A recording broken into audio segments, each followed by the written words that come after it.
FunPop.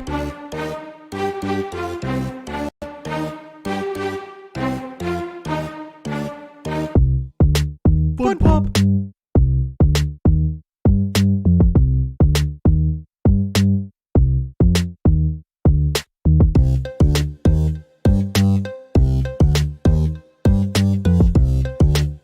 FunPop.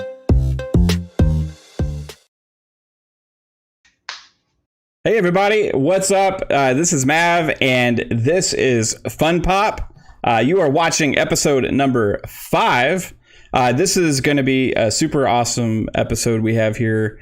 I appreciate all of you that have been actually waiting in the chat. It's awesome. Thank you for being here. All of you freaking rock. I see Raina the Third Eye out there. I see Mike from NLG because you guys took the night off. Lupa, again, we love you. Thank you for showing up today for this. Lady, what's up? Hertog Vin, Cyber Gunter. Oh geez, just lots of people, awesome people. Thank you so much, all of you. I appreciate it. We're gonna have a lot of fun because we have a special guest today that I've actually spoken to a little bit on some of Boom's shows, and I've seen him all over the place. He is a super talented creator. He's got his own comic series that has on Kickstarter, and amazingly talented. And I want to give him a shout out right now and say thank you for being here. Everborn, what's up, man? And how you doing?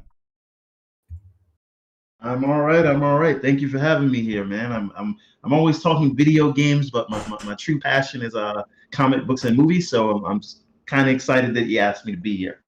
Yeah, man. He seemed like you just love this world, just like I do. You know, even though we don't necessarily all like them for exactly the same things, right? There's like a shared passion with just like all the characters and the stories and stuff, and it's awesome to be able to talk about more than just games. And that's why I did this show, because we can talk about all this other freaking cool stuff that we love. You see all the Batman stuff behind me and everything, and then it got Ninja Turtles right there. And speaking of Ninja Turtles, dude, today I got to interview the guy that played Raphael on Ninja Turtles 3, the one that went in Japan, was in Japan, and he was also like on some of the cartoons and stuff. It was pretty freaking cool. His name's Matt Hill.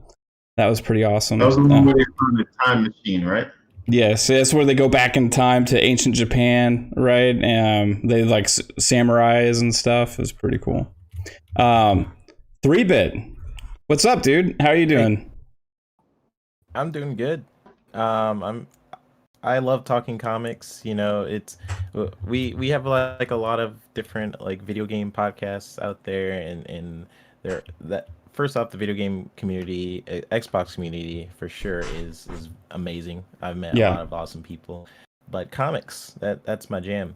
That's what I do. That's how I get my money in the comic world for sure. So yeah, I always love talking comics, and it's cool to have this podcast with you and Psycho and Everborn, dude. It's so weird. We never been on a podcast together yet. I don't think. So glad to see you I here. feel like we have. There has to be. Okay, go back Like and check. there has I to don't be. think so. On one of Boom's shows, it had to have happened. Maybe Drunk Bit was on good that to see you anyway. episode. maybe. And then we got our dude Psychonauts, who always does the deep analysis on these things. He always has a deeper meaning for what there is to be seen on the screen. Love your input, and now that you got all your fun set up and stuff, your smiling face, dude. This show is gonna be fun, man. I have a energy right now that we need to get out with all this stuff, dude. What's up, Psychonauts?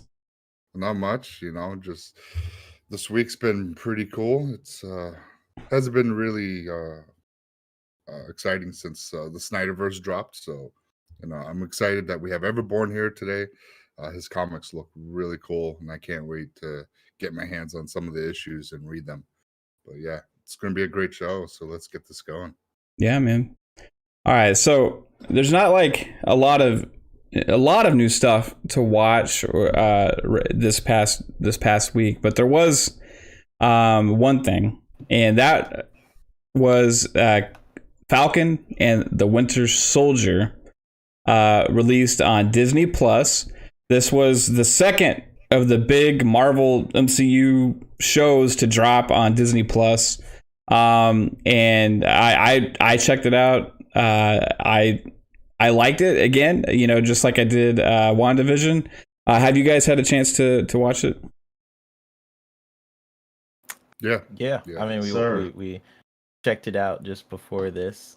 I gotta call you out, Mav, because Caitlin, she says you didn't mention her. Did I not mention her in the intro? So hey, Caitlin, I do it for her. Hey, baby. Hey, first in my heart. Hey, babe. Hi, Kate. I love you. You're not on this show. No, but hey. She did the overlays and everything. So thanks, babe. I'll get in trouble later now that she said something. No, but I watched it and just before this show. Yeah, wow. I didn't expect it to, I don't know, be that epic. It's very a lot's going on. We could talk about. I don't know. Are we diving into it now, or hey, do it. Whatever, man. Dive into it. Sink your teeth into it. Yeah, I mean, it looks really cool.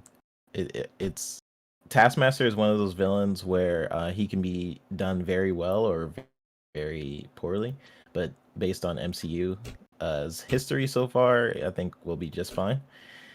And he's such a interesting villain. For those who don't know who Taskmaster is, he's one of those villains where his power is basically to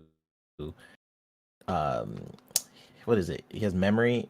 Very good. He just has a good memory, so he can like a copycat. Right? He has the power of anticipation. Yeah. Well, And it really works for it.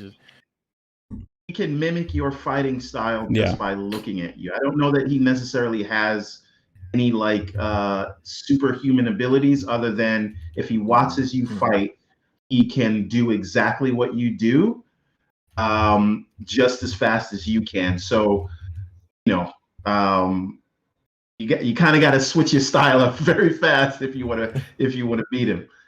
But that's sort of his big thing. The question is, who is the Taskmaster, and is it someone we've already seen, or did they cast someone new to play? Like, I'm just wondering if it's going to be a big mystery. Like, I think that her older sister, I think that's Rachel Weisz, the actress that plays her. I think she is gonna end up being the real villain there. I'm calling it now. Her character there. I love the actress, but in her role here, she looks a little shifty to me. I don't trust her. I think she's still with the Russians. That's a interesting assessment. That you might be on something there, because I thought the same thing on the first trailer. This one as much because a lot going on. But the first trailer, I did. It's the music that throws you off now. Yeah. Lots of stuff going on. And again, like I was saying before, I think Florence Pugh. I have to say Pugh every time I say her name, but her name's only Florence Pugh.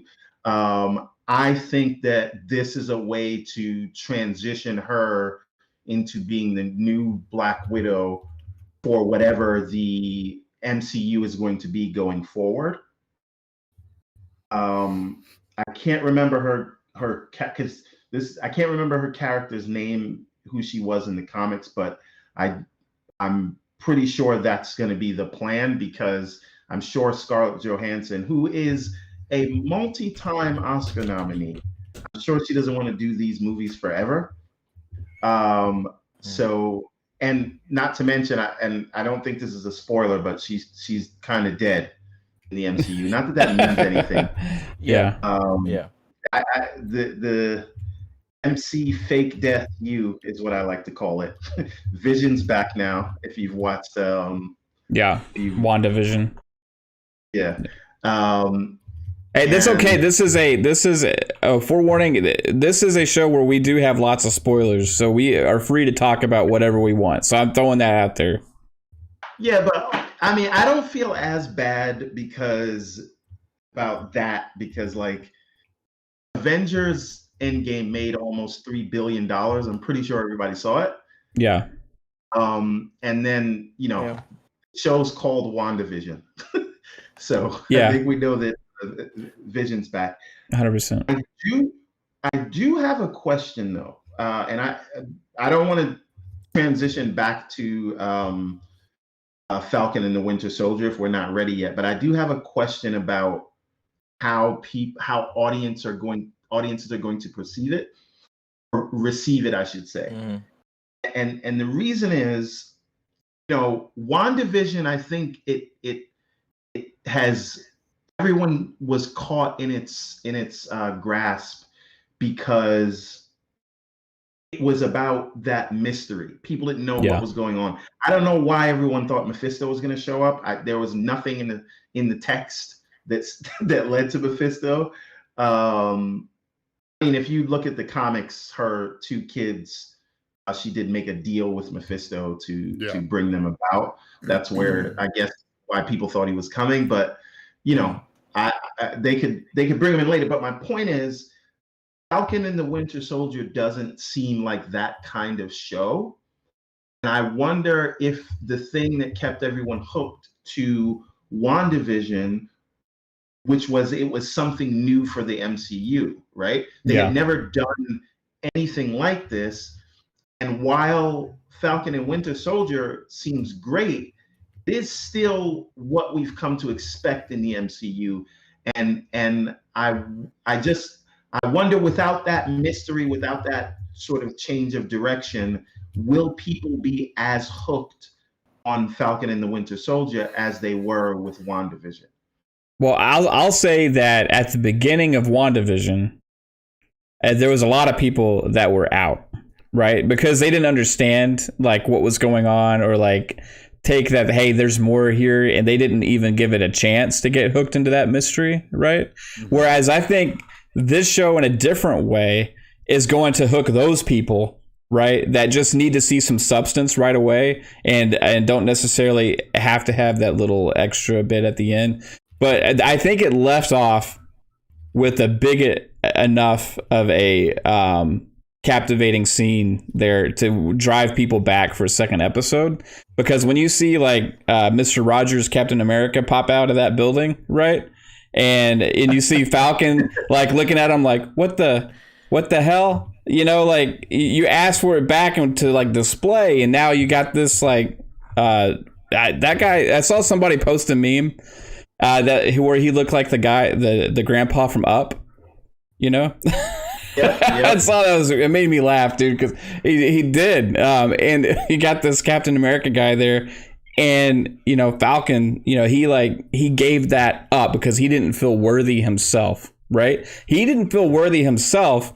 He was Cap's like best friend, right? Cap entrusted it to him. And how must it feel for him to see some Joe Schmo that they just picked out to give the shield and stand in front of everybody, right? And it played into a lot of different things. It played into race. It played into maybe the government's picking him because they didn't want Falcon to have that because of race, because they thought that Captain America should not be what Falcon is, right? So it's like it played with all of that, and I think with the times that we've had over the last several years, especially, it's like I think it's a good thing for them to go there, right? And I think it left a good hook at the end for people to come back.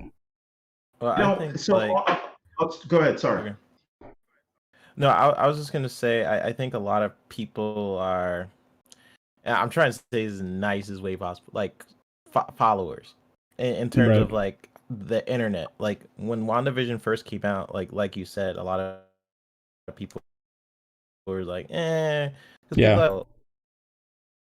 this thing right now, they don't want to figure it out." But once they seen like this sort of mystery online of like where this is going, and that created I don't know, sort of what's happening with like Justice League right now. Like there's lots of conversations going. It's in like the Twitter database constantly, the top trending thing, because people keep mentioning it. And I think WandaVision was in that boat too, because it had this era of mystery. And when Everborn, when you brought up like, will Winter Soldier have the same effect?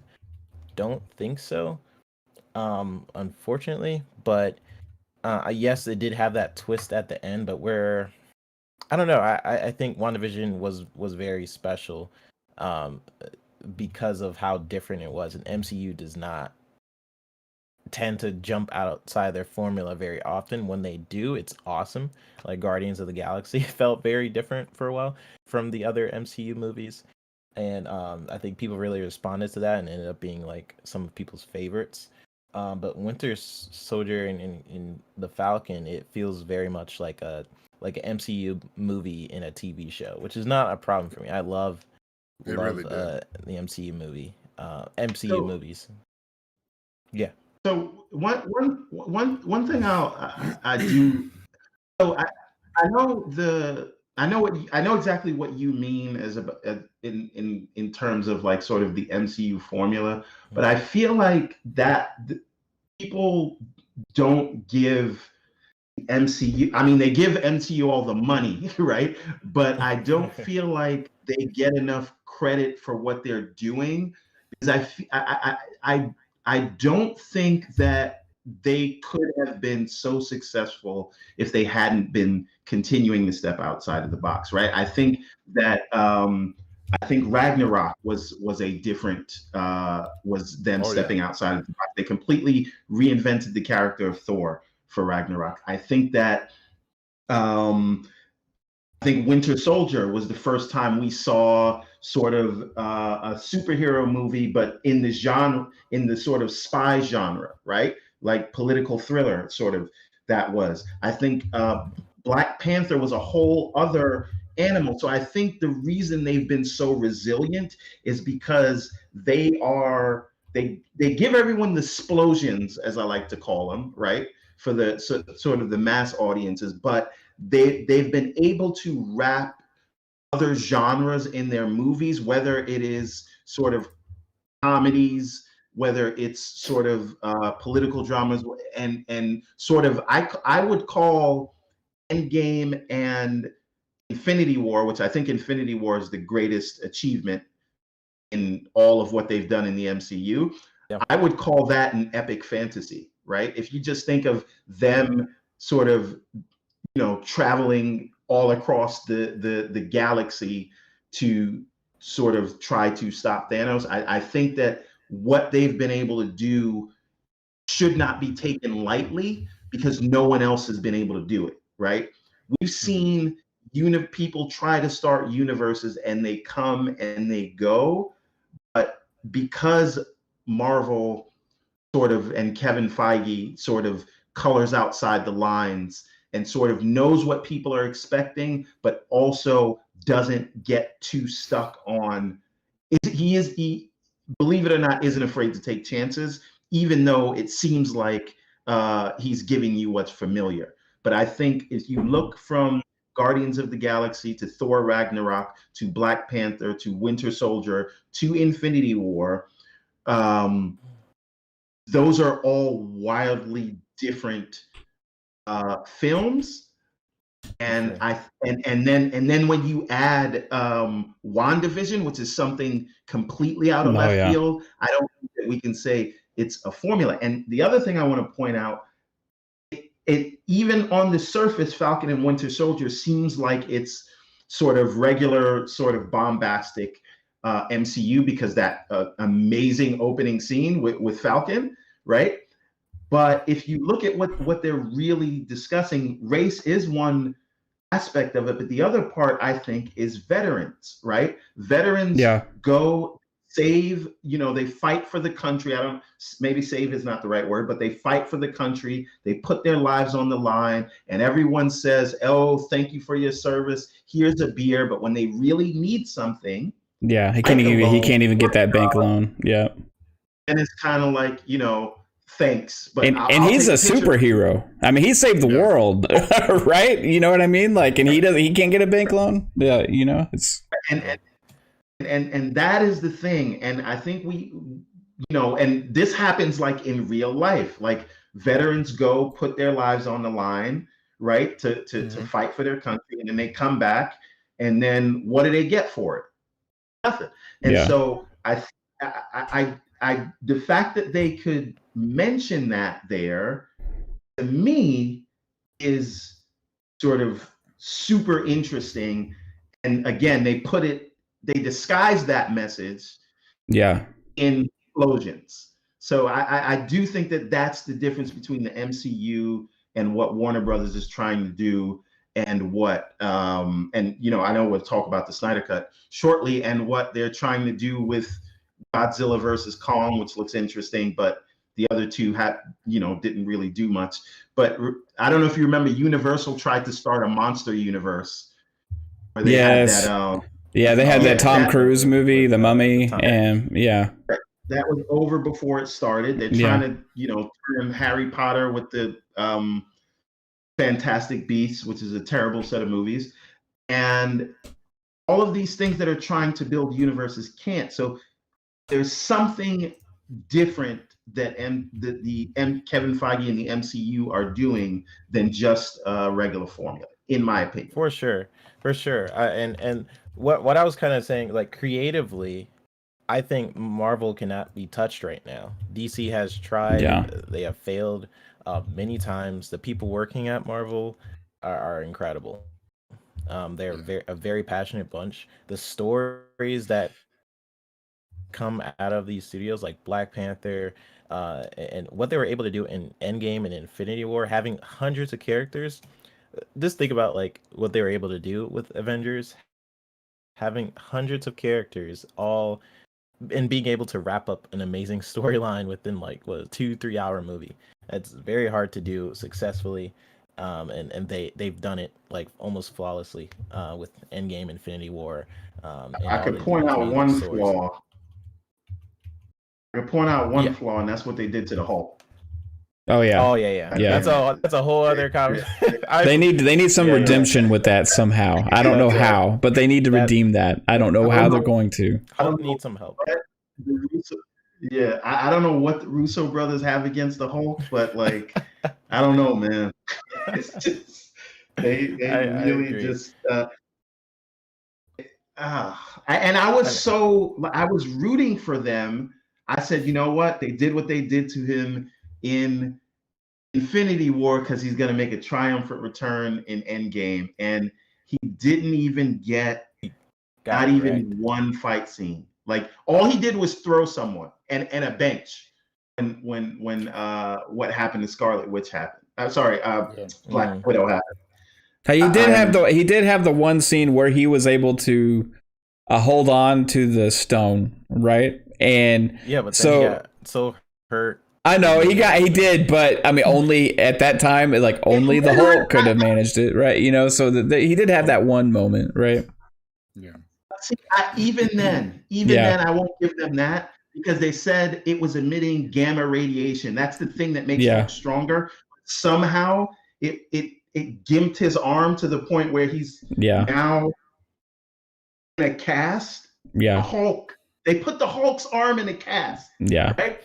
And then somehow the Hulk, who is supposed to be the strongest one of the strongest being one of the strongest, right?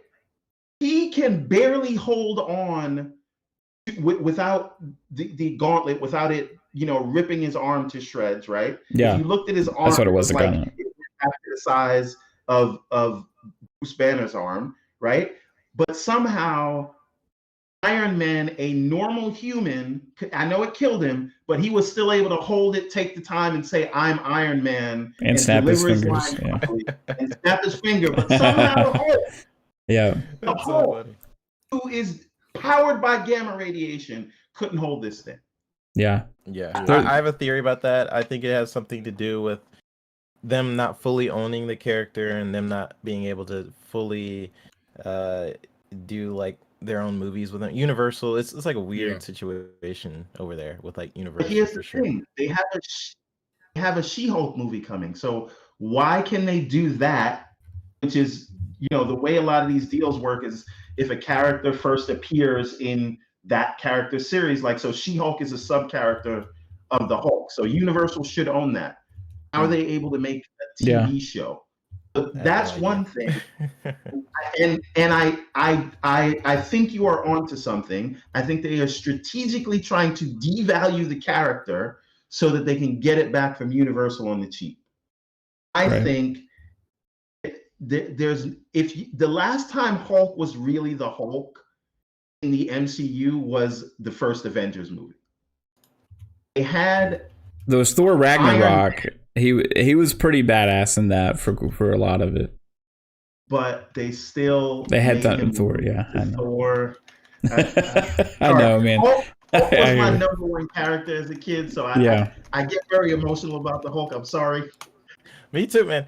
Like, here's the thing: the Hulk has like these storylines in the comics where I remember he was so angry at the Avengers in one comic they put him on another planet. This might have been Planet Hulk, I think, and he was so angry. I know there's different books of it that they put him on another planet. He held his breath, hopping planets to get back to Earth, and by the time he got back, he freaking destroyed like everything. Those storylines I love, and the Hulk is a very powerful character, and we haven't completely seen that yet. I mean, we've seen moments of it, like him and fighting Iron Man, destroying the city. We've seen moments of it. They made Iron Man beat him. I think he's such a powerful character that the MCU version of the Hulk they try to balance in different ways, because he's pretty OP. Why didn't they do that with Captain Marvel? I got nothing. I'm thinking it has something to do with Universal, because that makes sense to me of why. Because when you think about Kevin Feige, they plan out things, right? They have phases and everything. Sorry, go ahead, Psycho. Oh no, I was just gonna say that they definitely like toned him down because he's not part of the MCU right now. So once he's acquired back into the MCU and Universal doesn't own the Hulk franchise, we're gonna see what Hulk is, and he's gonna have this busting out movie, and it's gonna be epic. But until then, they're gonna do what they did, like Everborn was saying, what we saw in Endgames, and really throughout the whole series of that MCU Endgame saga. So yeah, it's I they're forgot doing was Hulk dirty. the Eric Bana Hulk movie, was that Universal with Jennifer Connelly? That was Universal. Yeah. Yes. I and then kind of Ed like Norton that. was the first MCU Hulk. Right. I kind of, that movie wasn't like the best, but I did kind of like the storyline in that movie, a lot of where they went with that. And I didn't like Edward Norton as the Hulk at all. I Really? liked, yeah. Cool. No, I liked the recasting of Mark Ruffalo as the Hulk. I thought he was great, like Bruce Banner, but they didn't. I mean, there's so much potential. Do you think they grounded him? Maybe. I know we're got way off topic on this, but I don't care. Do you think they grounded him potentially because of his power? Because they're going to have so many overly powerful characters in the universe that if they make the Hulk what he is, then hey, Thanos doesn't even really matter. It can't be the power. It can't, because in the comics, Hulk was going toe to toe with Thanos. Yeah. And they were actually doing stuff. The weird one was not Endgame, but Infinity War. Hulk was just weird. He's just they didn't even really make a good excuse for him not doing anything. It's just he's battling within himself. You know what I mean? It's just I don't know. That one really threw me off. To me, the biggest sort of Hulk disrespect is that he wasn't standing there with Cap, Iron Man, and Thor when they were walking towards Thanos in Endgame. Right. It was he should have been standing there with them. He's one of the original four. He's the one that they started off it was Iron Man 1, then Hulk, then Thor, then Captain America. Those are the things that got it all started, and they didn't even have him there. And they took the time to give everyone a moment.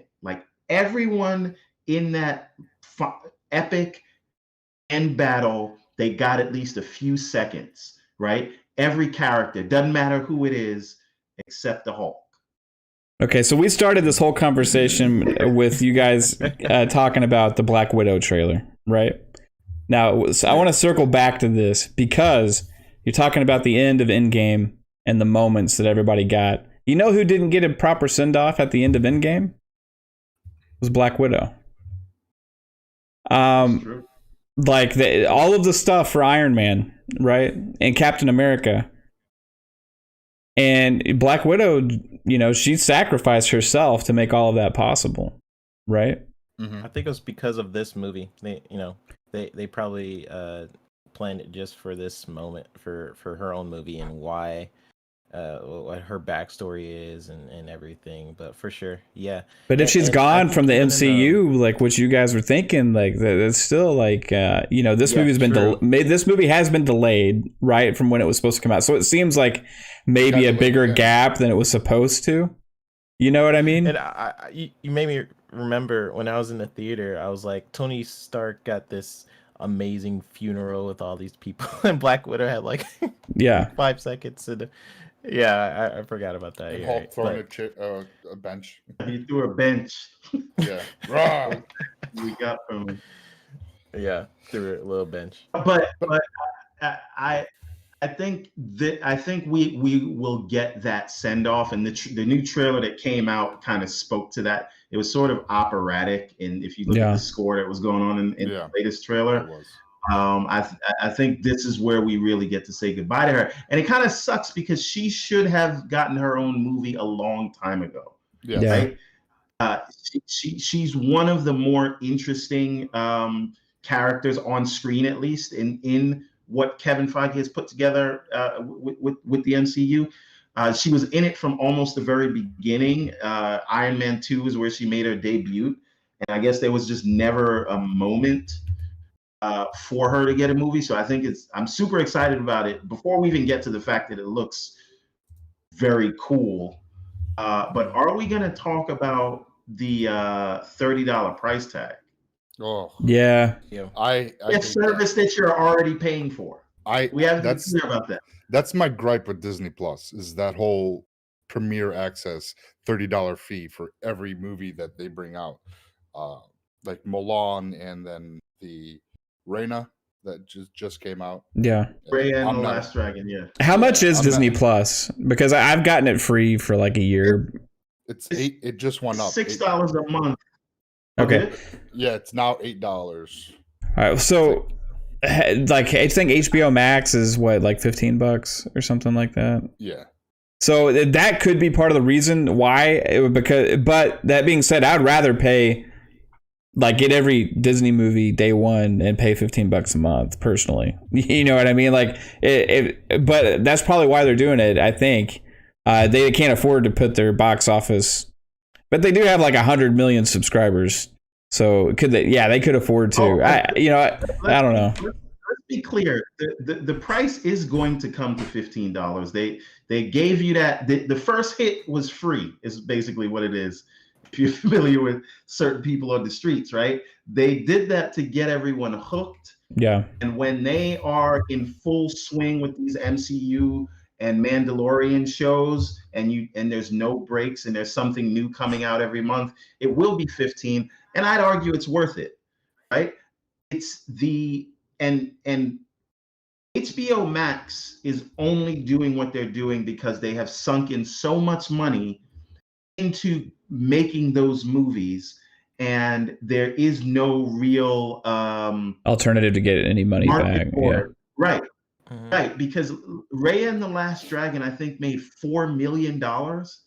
If we were in like the T-virus, right?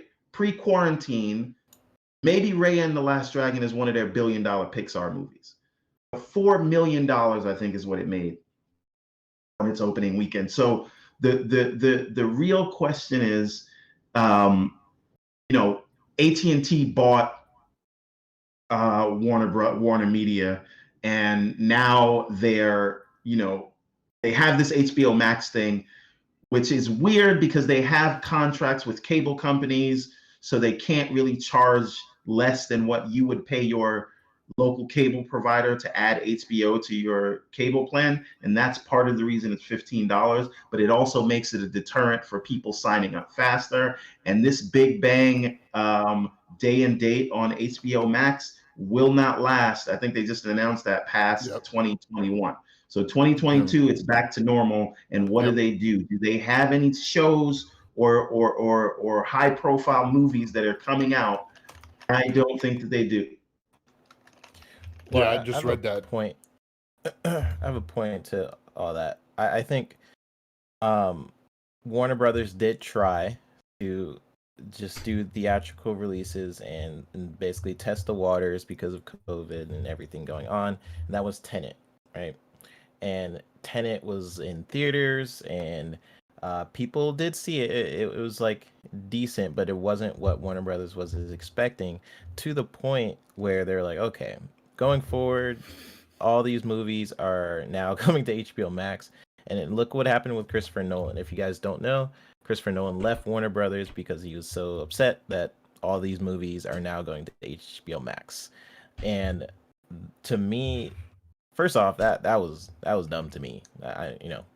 That's crazy. He has basically infinite creative freedom when it goes over there. I would never do that. Just saying. But I think that's the future, pretty much. Streaming services, but theaters as well. I think it's the smart way to go. Yeah, which this is also going at theaters as well. Yeah, it's going both. It's smart. It makes sense. You already know Disney was contemplating how to do Black Widow for a while, because it was supposed to come out a while ago, right? I think it's been finished already. I think they were just trying to figure out, basically let other people test the waters like HBO and see how it goes. And I think with Black Widow, they're like, okay, I think we're just gonna have to release it in theaters, but also on our service, with the addition of, however, $30, which is, to me, is insane, because you're already paying for the service. Netflix has, I don't know, what were you gonna say, Ever? Here's the thing, though. I'm happy to pay that $30, right? I think just to quote the Snyder Cut, the bell has already been rung, right? I am spoiled now. I don't want to go to the theater, right? I don't want to be next to people chewing their popcorn. I got to worry about whether the guy next to me is on his goddamn phone. I don't want any of that. And when I go to the theater, I do not spend less than $100. Yeah. Right? That's it. You pay for yourself. You get an IMAX ticket. You bring somebody with you. God forbid you bring the family with you. Now you're talking about $200 when you get popcorn and slushies and all these things. I can stay in my house and then go pee whenever I want. Yeah. Right. Without missing things. So I am okay when I can consider like living in New York City, what a movie ticket costs, and taking the family. Like we do a Friday night movie night now, right? And the whole family comes over and we watch whatever the big release that weekend is. Whether we have to rent it or pay $30, it's a lot less than us going to the movies every week. So I don't hate that idea. True. That's true. Now, just to your point about Christopher Nolan, and I'm a huge Christopher Nolan. I've been following him since I don't know when, right? Like, however, I think that the studio has bent over backwards for him. They have. Since, for his whole career. They've literally, he gets an executive producer credit on all of the DC movies, right? That's just what they've given him. Any movie he's wanted to make, even if it didn't seem like it'd be a big blockbuster, they've allowed him to do it. They put his movie in theater in the height of the virus. Which is why it was so weird to me that whole thing happened. And he would rather have people go and risk their lives just to go out and see a movie in the theater. He's going to be fine, right? I'm sure he has access to all the best doctors and everything else, but everyone else should go out to the movies. And Warner Brothers said, you know what? We will do that. We will not only put your movie in the theater to put people's lives at risk, we will also give you the only slot in the movie theaters, because you couldn't see any other movie but Tenet in the theaters that were open, right? And they did that for him. They gave him the full release when no one else was doing that. And then remember, when movie studios don't make movies with cast that they have laying around in their pockets, right?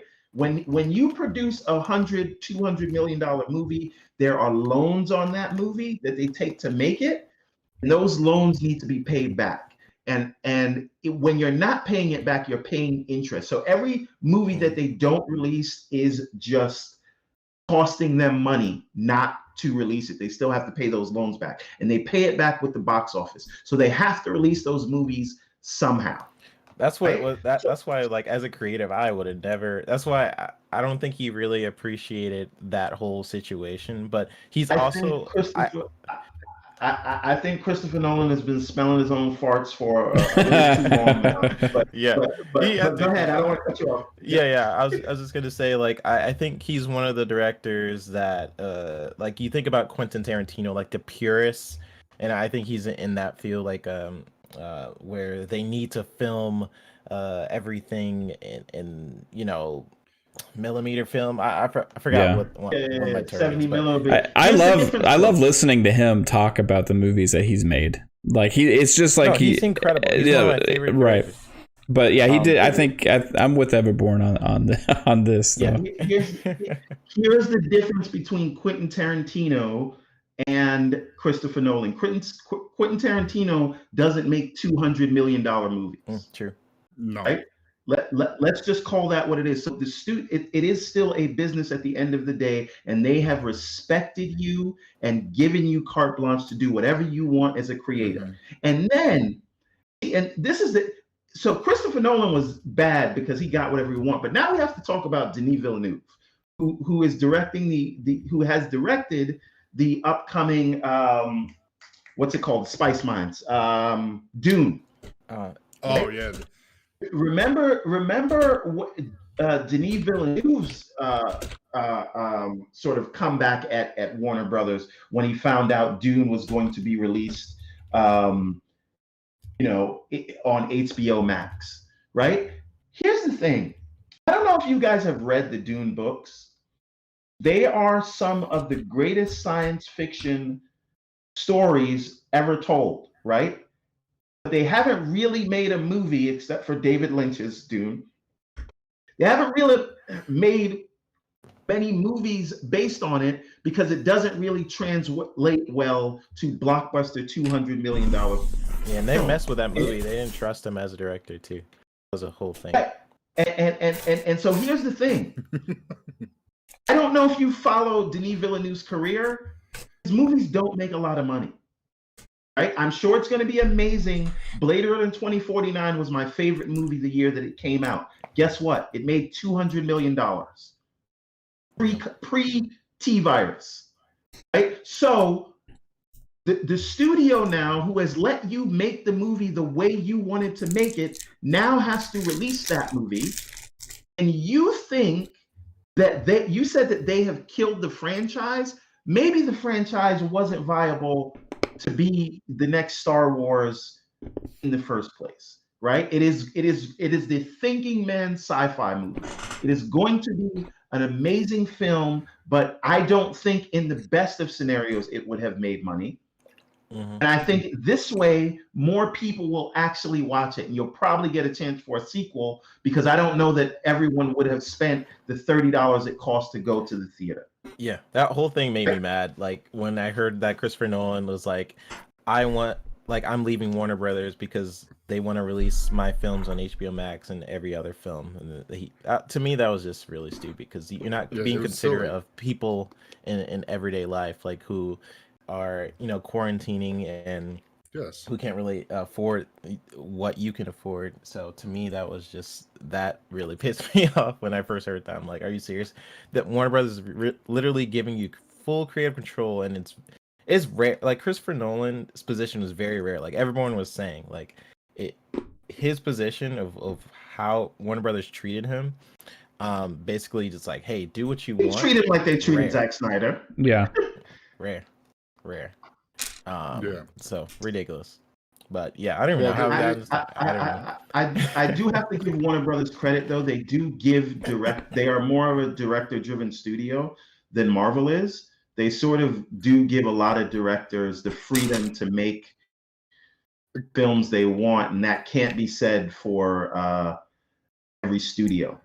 Well, to a point, because Zack Snyder, they mess with him. They messed with him, but Zack Snyder likes to bring out 3 to 4 hour movie lengths, and they don't want that. They want 2.5 hours. No, the theaters don't want 3 or 4 hour movie lengths either. Zack Snyder can't, Zack Snyder's vision. He has to, really tell it, and it's going to be over 3 hours. It's just how it is. But speaking of Marvel, and go ahead, 3-bit.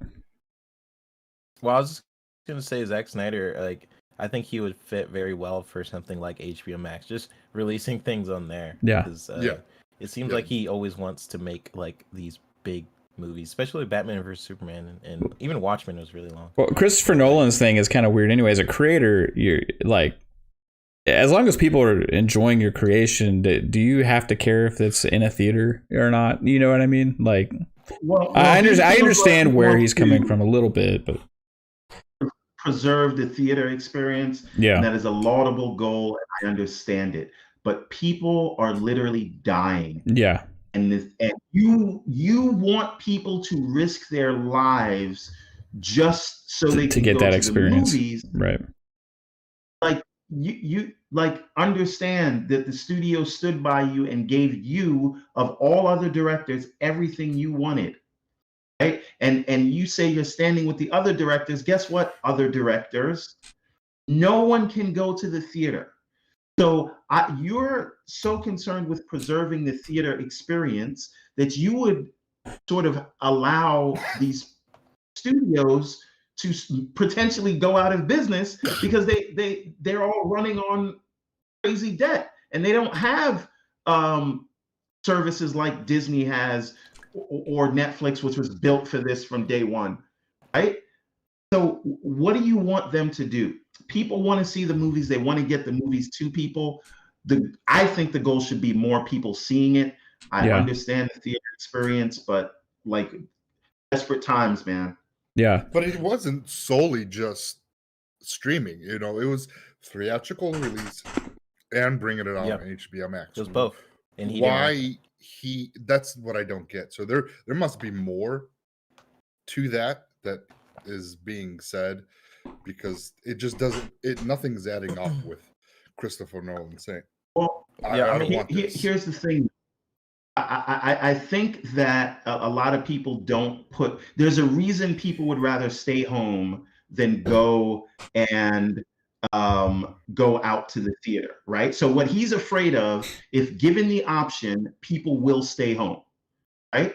So isn't that more of an indictment on the actual movie theater business? I'm not talking about the movie studio producer business. I'm saying the actual theater business, like AMC and Regal. Shouldn't it be on them to create an experience to where I could watch this at home, but I'd rather go out, right?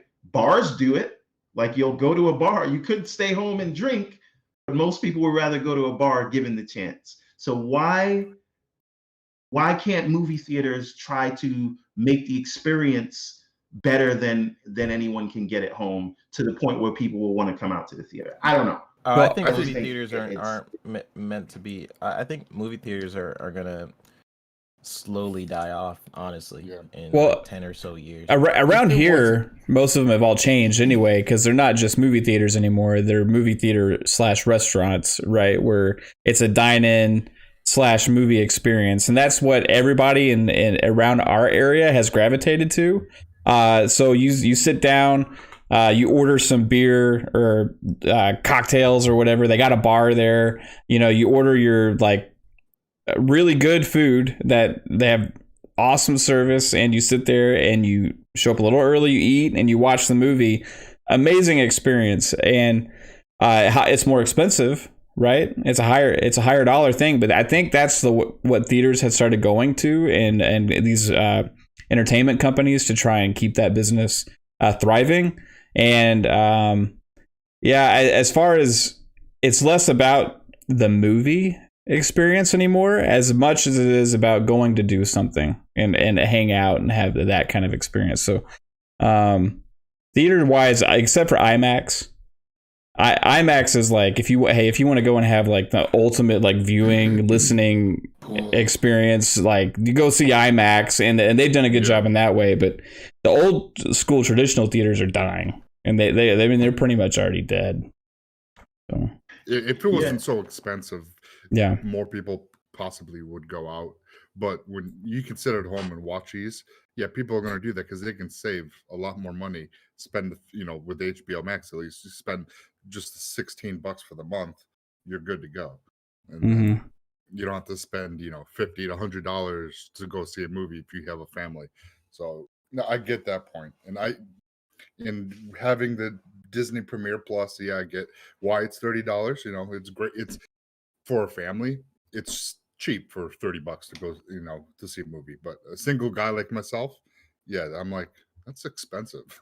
I would like if you got to keep the license to actually own the movie if you paid $30. If you wait and then you buy it like on an iTunes or Amazon, but then you won't get it day and date, right? Right. So they want you to spend that money, and then later, if you want to own it, spend it again. You're paying $30 to rent it, right? Because if you stop paying your Disney Plus subscription, you don't get it anymore. You can't watch that movie, which is crazy. That's what I have a problem with. If I'm paying $30, like I at least want to be able to watch it even without Disney Plus or whatever, right?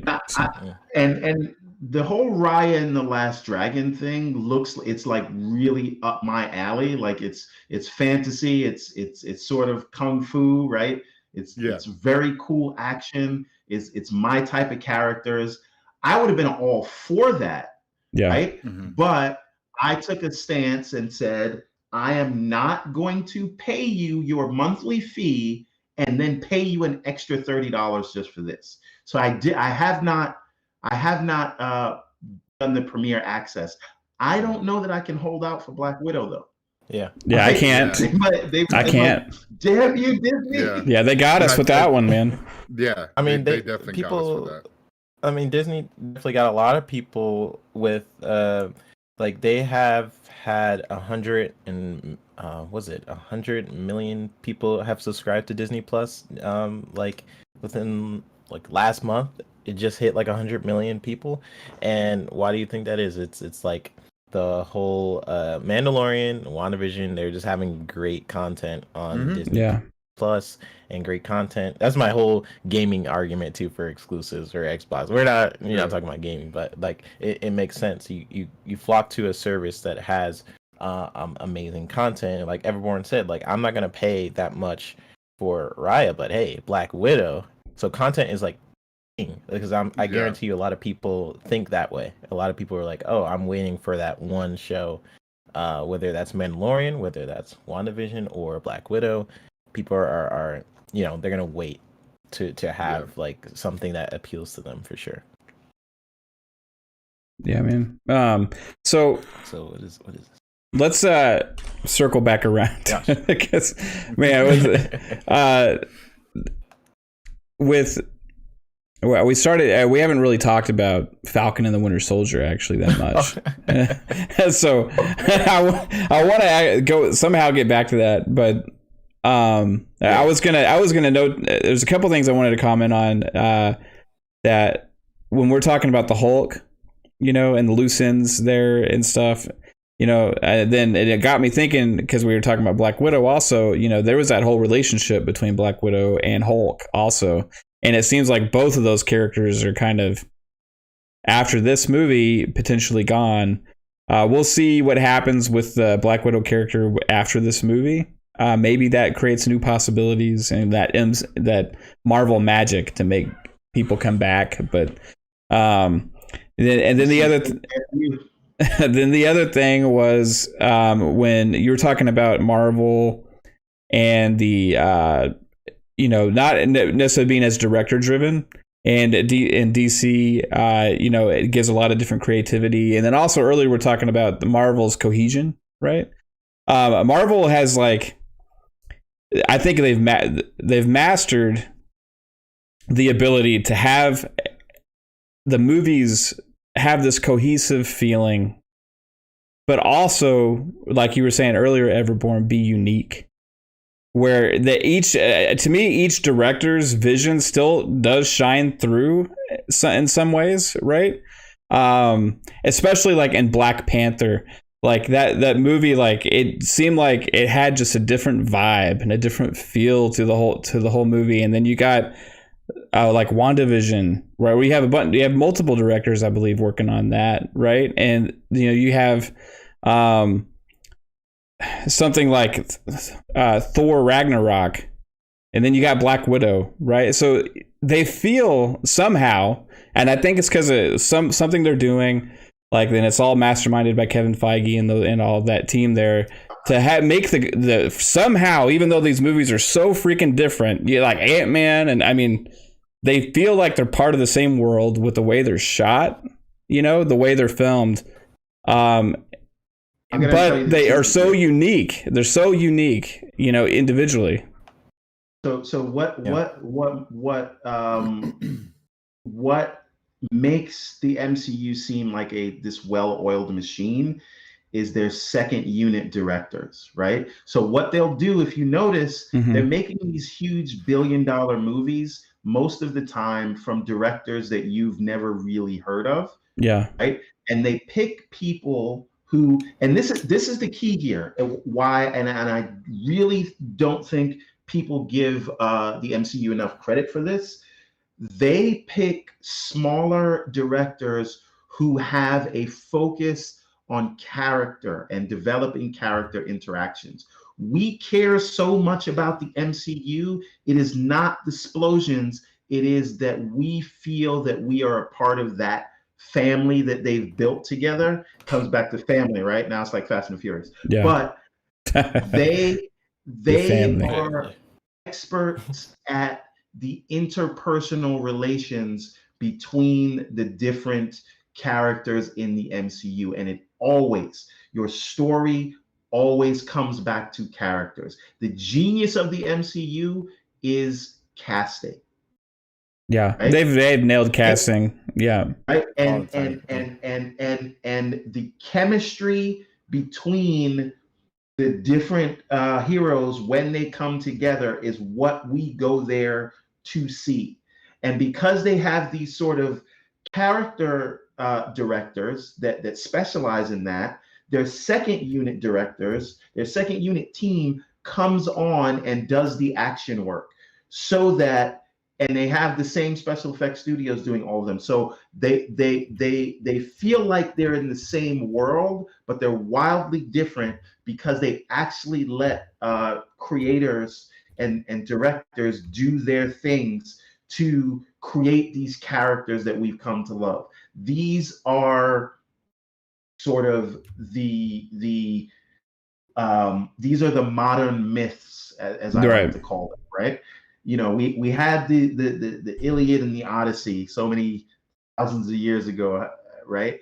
And it is that this is what we have today, and they know that, right?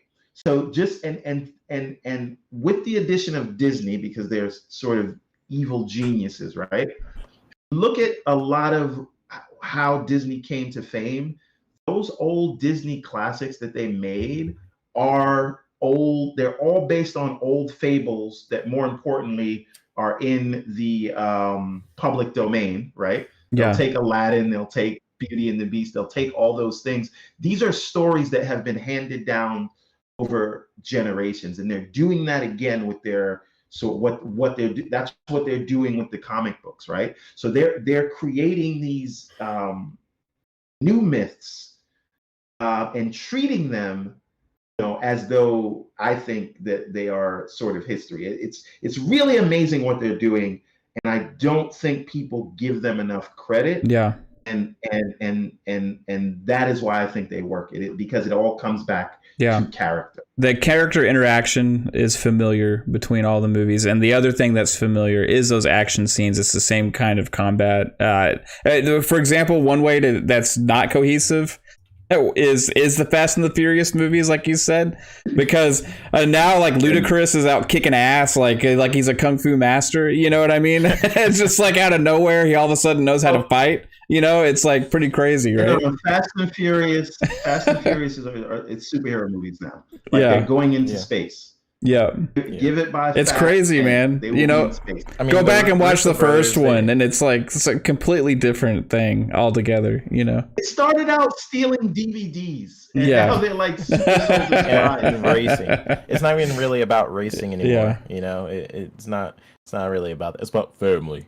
And whatever. But, nice bam. Russo brothers. Thank you. The Russo brothers, if you look back at what they made, what was it, Community, right? They were the directors for, was it Community? I believe so. And they went from Community to directing Civil War. You know, well, Winter Soldier, then Civil War. Winter Soldier, yeah.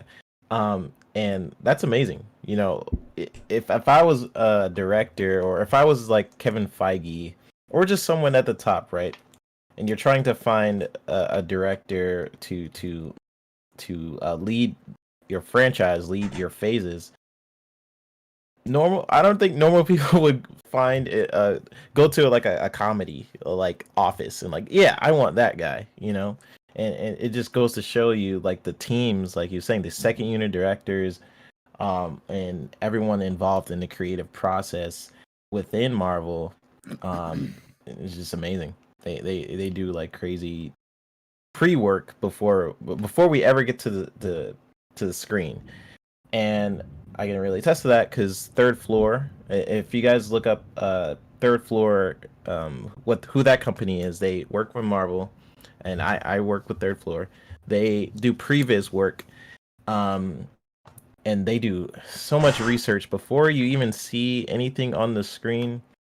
So much pre-work goes into not just the story but the camera angles, but also just the relationships between the characters from the comics and everything. There's so much research. It's like a whole team of dedicated people who are really passionate about the Marvel characters and staying faithful to the comics, but also having someone who can fulfill that vision. Like who knew a comedy comedy directors like the Russo brothers can make one of the greatest films of all time. I think Endgame was incredible, and Infinity War for sure. Yeah. So Infinity War was better than Endgame, but yes.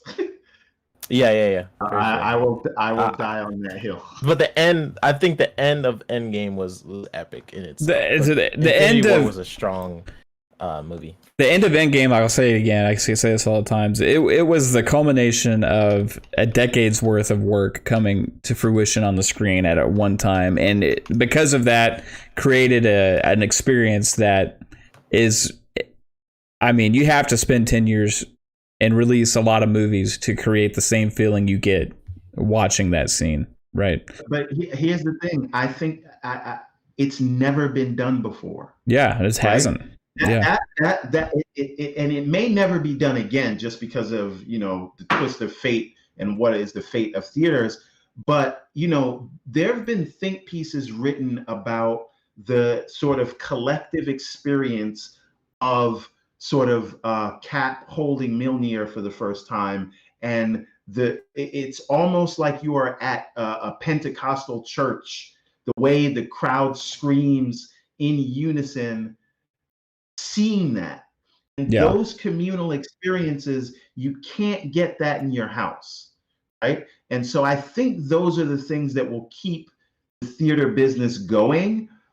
And again, I don't want to sound like a Marvel apologist, but all the sort of film snobs that try to sort of crap on the MCU, tell me what film has created an experience like that, right? Yeah. That moment that we all witnessed in Endgame, all people together, people understanding these iconic characters and images, sort of like Iron Man's death and the people was crying in my theater. It was crazy.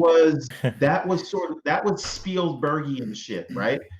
And a lot of movies are not doing that. And just because it's successful and it makes a lot of money, it makes it an easy target to say, oh, it's just popcorn stuff, but it's not, right?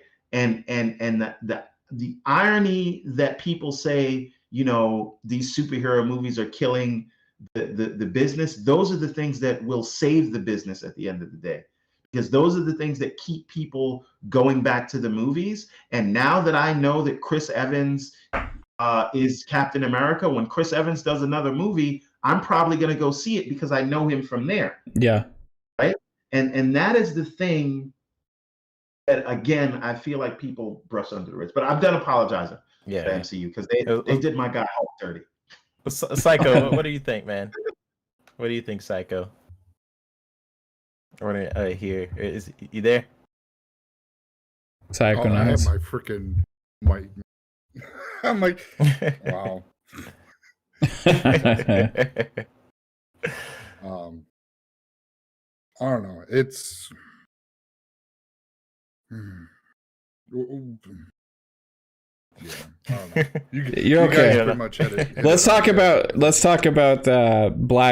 about Black Widow trailer again, because we have not we have gone around the world and back. Like, no, hey, that's what I wanted for this show. Actually, like when I talked to 3-Bit and Psychonauts about doing this show, I said, hey, who knows where each episode is going to go, because like we were having this conversations like this,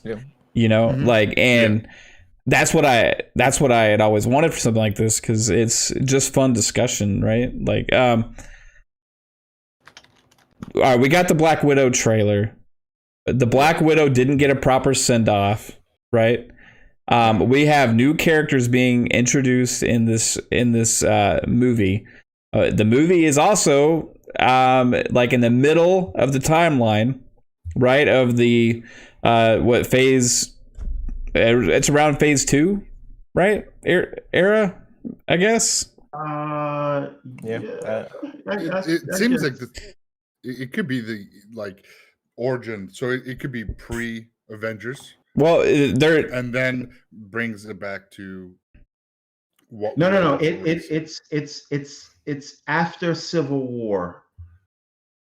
Yeah. And before Endgame. I think because after Civil War, she sort of went her own way. Because remember, she had signed the Accords, and then she decided to side with Cap in the end, or she kind of let them go. So she couldn't stay with Tony because that kind of made her an outlaw. Right. So before she sort of meets back up with Cap to where we see them in Infinity War, this is where she was. Right. So, and I think it is going to explain Origins. Right. So I think it is going to play that part of an Origins movie as well, because she's talking about her past in this as well. But what are we going to expect from these new characters? Because whenever Marvel does something like this and has one of these type of movies, there is usually some kind of other character introduced that plays a bigger role going forward in the MCU, and that happened with WandaVision. I think it's going to happen with Falcon and the Winter Soldier. Do you think like there's somebody is going to emerge out of this movie because instead new possibilities? Yeah, because I think Marvel does this thing where it's not like us. They do movies where it affects some other movie or it connects to something else in some regard, or whereas DC, you have a lot of different versions of like maybe a Batman, maybe Harley Quinn might connect to this movie or it might not. I think Marvel is probably the same here. Black Widow is probably going to fill in some gaps that we might have gone like, oh, so that's why she was here, or that's why. I'm thinking they'll probably do something like that for Black Widow for sure. In terms of the timeline, it's probably gonna jump around. I know we're saying like, yes, it is after Civil War when she's on the run, but we know this is like always. It's probably gonna be an origin story as well. Every single Marvel movie that's like Doctor Strange and yeah, go ahead, everyone. No, I was saying. Florence Pugh, who plays one of the Black Widows, Yelena Belova, I believe is her name in the comics. I think that's who Florence Pugh is playing. And she does become the Black Widow. So I think this is like passing the torch to her. This is, I think Nat is going to pass the torch of the mantle of the Black Widow. Although it's not a mantle, like if you trained over there, you are a Black Widow. So there are multiple Black Widows. But as far as the Avengers is concerned, I think Yelena is going to be the new Black Widow. And I think that's who they're introducing here. Maybe the Taskmaster comes back because or maybe they kill him. But I think they use him later. Maybe they'll put the Taskmaster in one of the TV shows. But I definitely think the character that they're introducing here is the new Black Widow. Yeah, I think so. You guys think that we might see like a Omega Red type little teaser in this? No, I don't know. I don't know that they're doing X-Men yet. When Kevin Feige, when did you say? No, I was just gonna say that because it's set in Soviet time and that's what Black Widow, that's where she is. Could they like hint at it, talk about it, like something, and set it up for either the X-Men, or could we see Omega Red and Falcon Winter Soldier and set it up that way? It's they could, but Kevin Feige said that like, and again, time is like flying right now, but he said after the purchase that for the purchase, he had 5 years worth of stories planned out. So sort of the X-Men or Fantastic Four really wouldn't come until then. And I think they're doing Fantastic Four first because they already announced that. I don't know if they start planting seeds. And one could argue that they have planted a seed in WandaVision. Because what makes you a mutant? What's the difference between a mutant and a regular superhero? A mutant just means you had your powers at birth. And they are saying that the Infinity Stone, which is the Mind Stone, I believe, that she was in contact with when she was with Hydra, is the thing that activated something that was already there. If it was already there, that means she was born with it, which would technically make her a mutant. And I do not think it's a coincidence that when she, materialized her Scarlet Witch uniform, that it looks identical to like the Magneto's? Fox Magnetos. Yes, exactly. Who is her father in the comics? Magneto. So yes. So I think that I don't know if that was just there for the fans or the people who read the comics or whatever, or they're seeding at something else. There's right? they've knew that they were getting the license, right? They knew they were acquiring Fox and X-Men and all this stuff for a while. So I think that they had planned on at least planting the seeds for this. So it makes sense for them to be planting the seeds. I don't know when. We had a discussion on this like an episode or two ago, like when is the mutants actually coming, right? Because of WandaVision and stuff that we were seeing here, and then also the leak of the title of the movies called The Mutants, right? That came out a couple weeks ago. And I think that maybe it'll be 2 or 3 years potentially. I don't know, but with the seeds that you were talking about that may have been planted, when she does the big blast with the and then Agatha is, what have you done? Like you realize what you've done. You've triggered something that's gonna be something that you can't stop or whatever. She's like alluding to something big happening. Well, I think that's the tie-in, because I think they've said this, maybe in not so many words, that WandaVision, Spider-Man No Way Home, and Multiverse of Madness for Doctor Strange are all connected. It's like one connected story. So I think that No Way Home sees Spider-Man tap into the garbage Venomverse. And he's going to hop through universes, because that's really what Endgame was. They opened up, they call it timelines, but it's really the multiverse.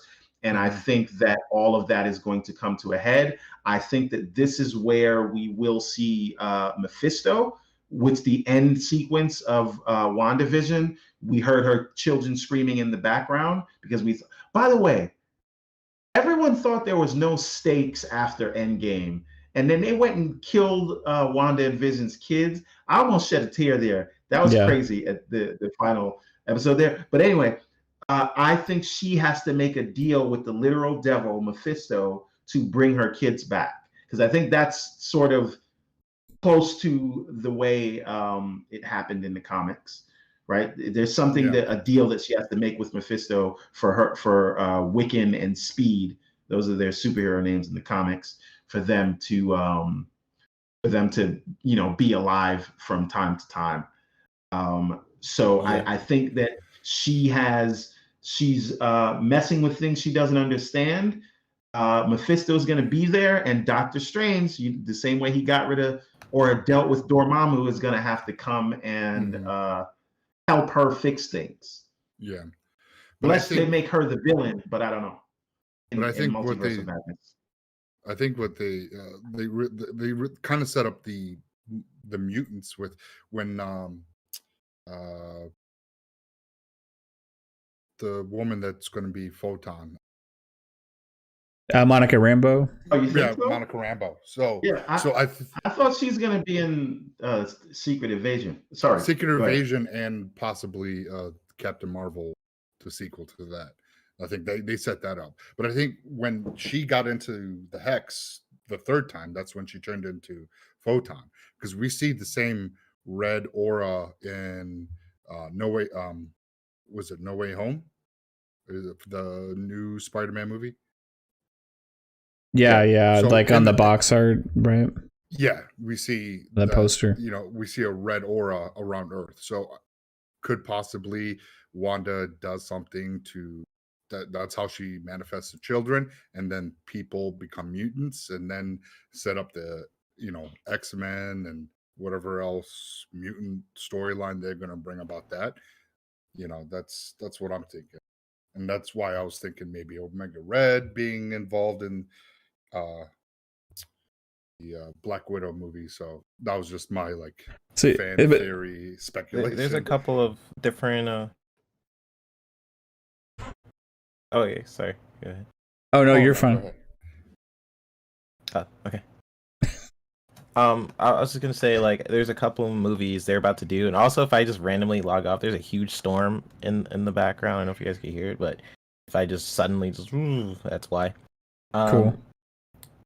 There's a couple movies coming out that deals with multiverses, and I think that's gonna have repercussions on the next phase of Marvel. Like, what is it about? Like the first. I know there's multiple phases, but let's just say the first half of what Marvel was trying to do with Thanos was leading up to that huge battle with Thanos, right? And I think the second one is leading up to different multiverses. We already know Doctor Strange is dealing with that stuff, and we know Scarlet Witch is in that movie because she confirmed it. And the Secret Wars, I'm really excited for that storyline. If you guys read the comics, that's when Spider-Man gets his first black suit. That's when X-Men and all these different heroes are all battling on different planets, and that's just an insane storyline, and there's a lot of things they could do there. There's also the new Secret Wars where which is what I don't think they'll go for. I mean, they'll probably merge them, right? Merge the ideas of it. Yeah. But the newer Secret Wars is when all the different timelines or sort of universes merged with 616, right? So this is where because in Miles Morales timeline, like Peter Parker's dead, but now after that event, I think in the comics you have Peter Parker and Miles Morales able to exist because everything sort of folded on itself. That was when Black Panther was the king of the dead, and he had the Infinity Gauntlet, and Dr. Doom tried to create his own world or whatever, and he was trying to steal Reed Richards' kids and things like that. So that newer Secret Wars is what I think would merge. I think I'm thinking of the old one. Yeah, that's where he came back, and then he had the black costume, and then they introduced Venom. I think Todd McFarlane was drawing him at that time. But if that's what they're gonna do, unless they're gonna, because I think the problem in the movies, right? Like there are a lot of things that work in the comics that I don't think translate well to movies. And in the movies, I think the multiverse has a way of taking away the stakes, right? Because you killed Iron Man, you said that Steve Rogers is an old man and he's out of the game now, dead for all intent purposes, right? You already you told me you killed Vision, but now he's back. If you watch WandaVision, right? And then you told me that in Infinity War that Gamora's gone, but hey, we got Gamora from another timeline, and she's going to be in Guardians of the Galaxy 3. And there's talks that Tony Stark may come back for an appearance, that they're working out deals there. If Black Widow doesn't die at the end of this, and they say, oh, we found a way to bring her back. They killed Groot at the end of Guardians of the Galaxy 1, but they brought him back as baby Groot, right? Think about this. Everybody, they tried to kill Coulson in the first Avengers, and then they gave him a whole show like, he's not really dead. Again, but that's Everborn, but that's comics, man. That's comics. Yeah, I know.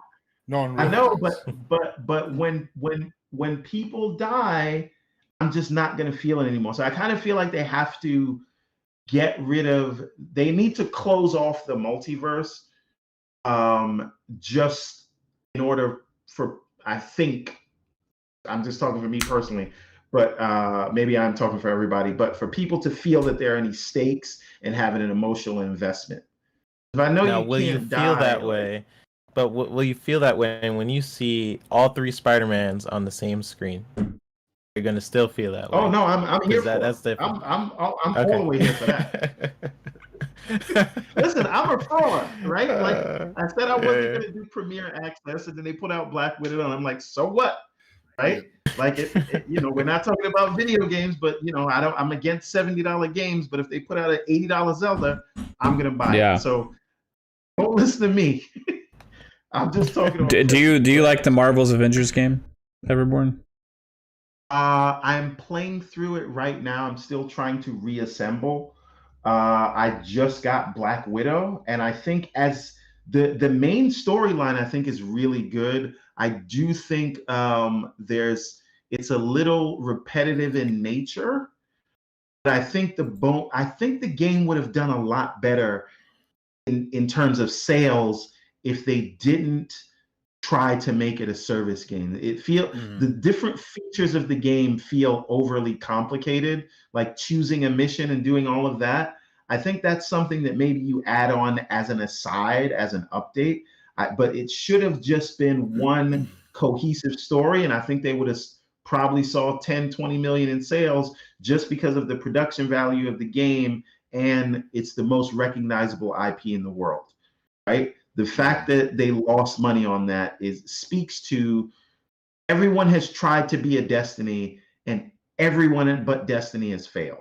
I mean, maybe, okay, not everyone but Destiny, but you know what I mean, right? Like it's their constant focus on trying to make something a service-based game that they forget what they're making. Spider-Man did gangbusters. It's not a game as a service thing, right? And then they had all of that bad sort of that bad publicity around the whole Spider-Man only being on Sony thing, which I think a lot of people got a little too sensitive about that. But still, it's when you put all that together, I don't think they went in with a proper plan. I think it should have just been a straight story-based game, and maybe do the multiplayer or whatever else. And there's other complaints I have with it. But as a game and the production value and Kamala Khan's story and reassembling the Avengers, I think it's fantastic.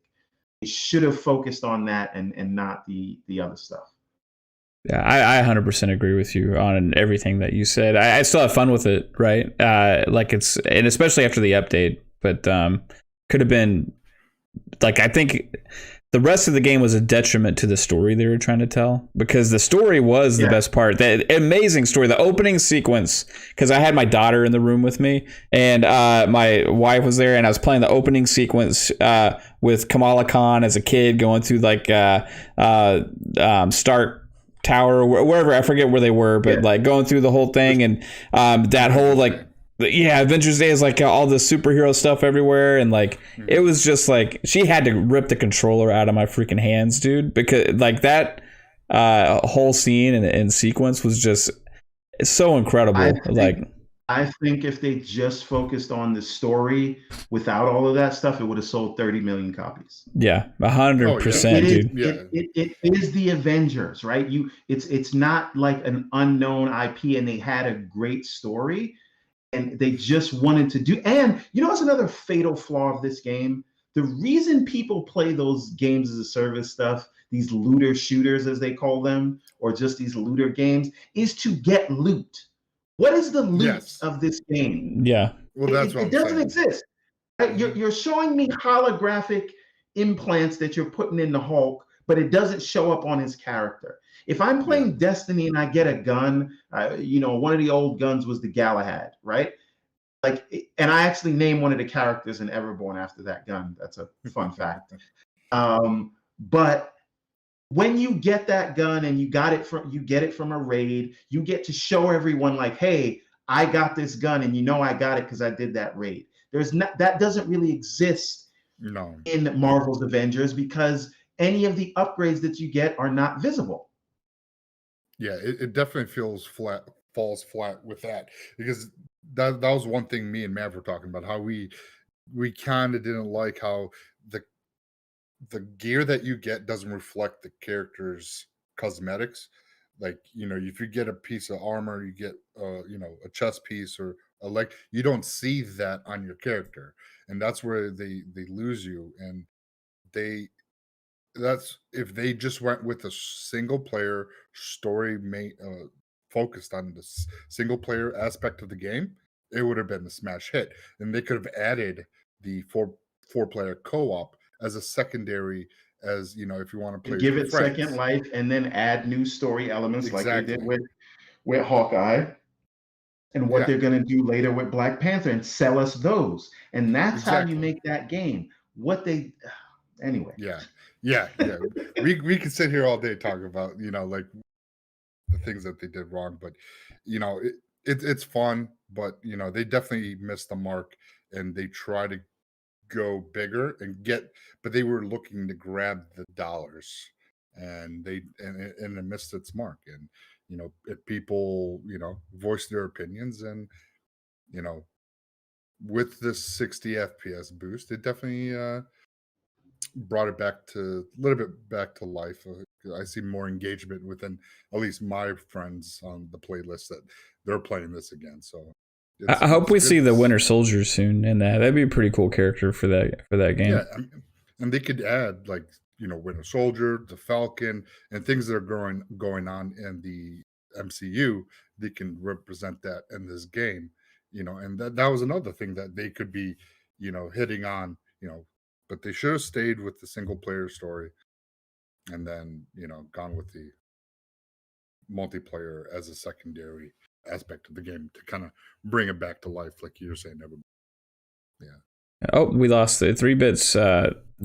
Bringing them back in. There he is. So, any other thoughts on Falcon and Winter Soldier? Also, before we move on, because I want to get to Everborn's stuff, and if we want to talk about Snyderverse or anything like that, we're getting to it. We're an hour and 40 minutes in almost. So, Falcon Winter Soldier, any predictions on where this is going? That's what I want to know. Like, where is this going? Because we see, like I said, left off with Falcon being like, what the hell did they give the shield to this guy? You coaxed it out of me. You told me that I wasn't worthy of having this, right? And you made me feel like that. Now you give it to this prick. Like, where is this going? I'm sorry. Go ahead. I was going to say he didn't want the mantle of being the captain, because there's only one captain. That's right. His whole speech. But to give it to somebody else like that, it was like it just felt like well, if you don't want it, we're going to give it to somebody else. Well, I took it as because when the scene when he handed over the shield, he was like, "Thank you for doing this." Like they had been in talks, and they were asking him also for the shield. Like they wanted it from him, right? And for this, and that's one of the things I took away from that scene. Like, okay, they wanted it, and that the Falcon, he didn't anticipate them giving that shield to somebody else, right? So it felt like a slap in the face to him and a disrespect. Like, okay, so this is what you were actually planning on? Yeah, if I was him, I would just be like, "Give me that back." Yeah, 100%.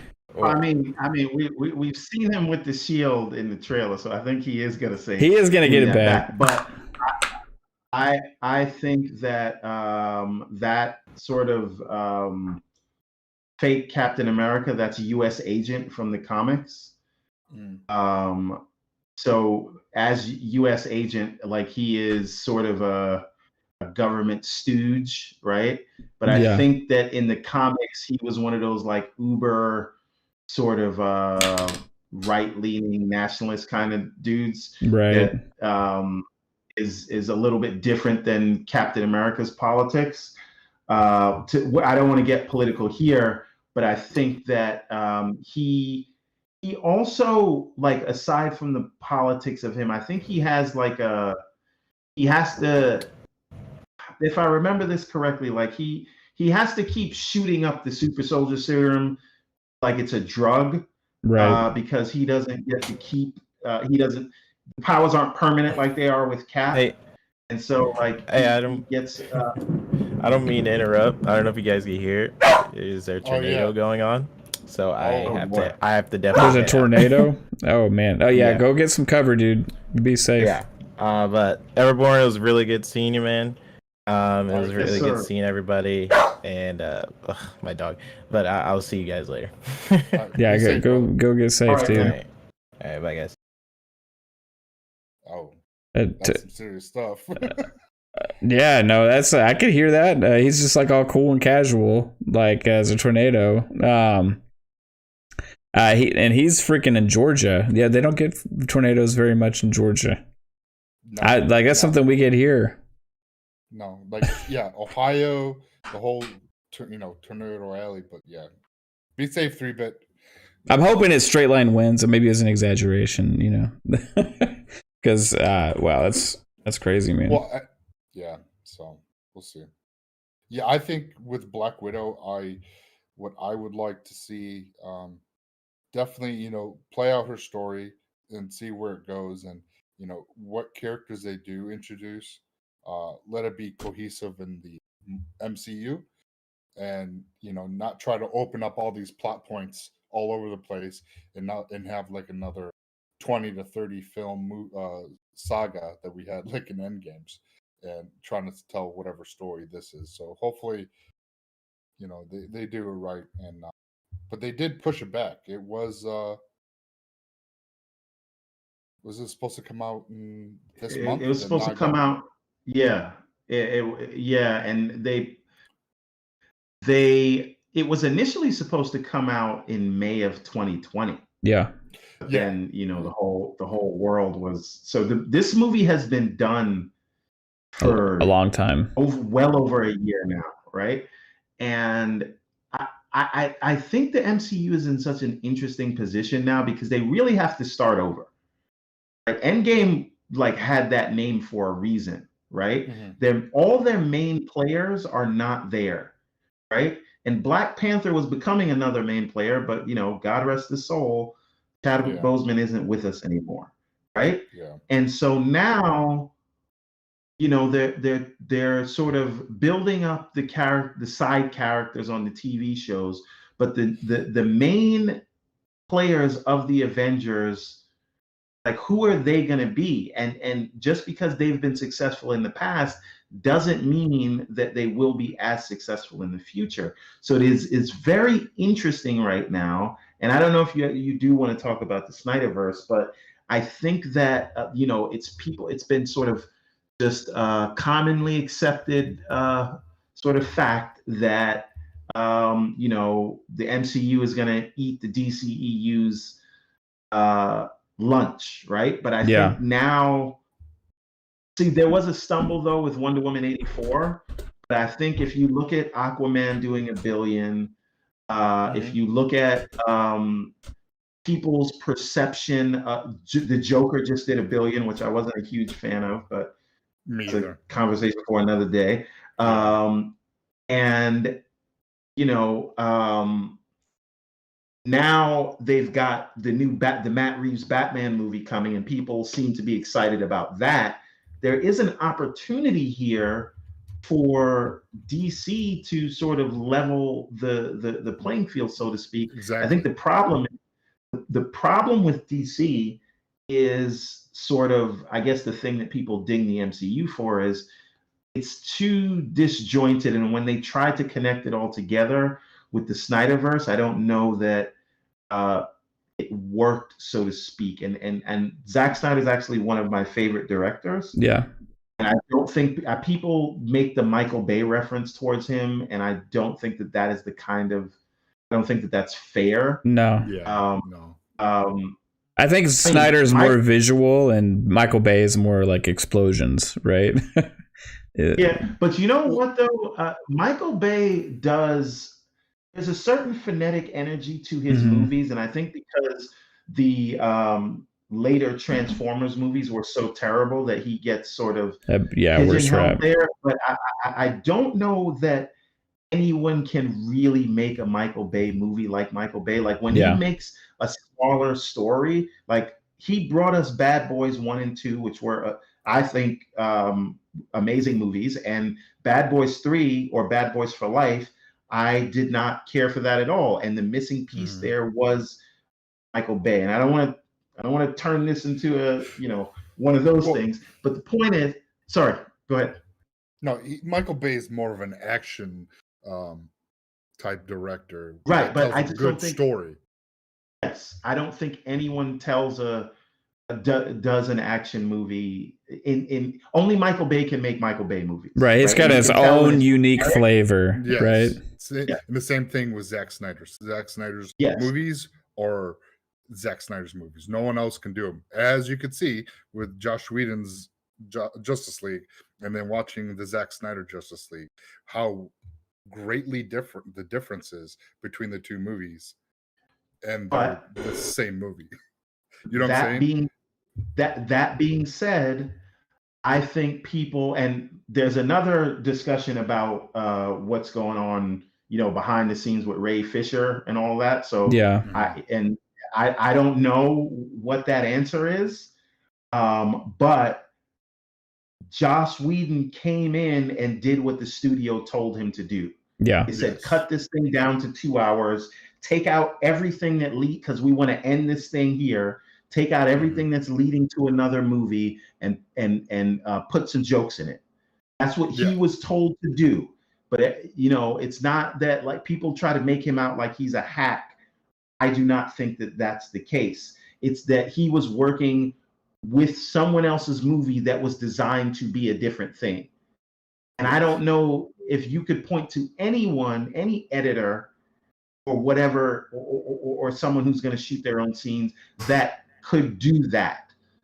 That doesn't mean that his Justice League wasn't hot dumpster fire garbage, but I think that he personally gets too much of the bad rap, and we don't think that WB is more to blame for that than WB just doesn't know what to do with the DCU.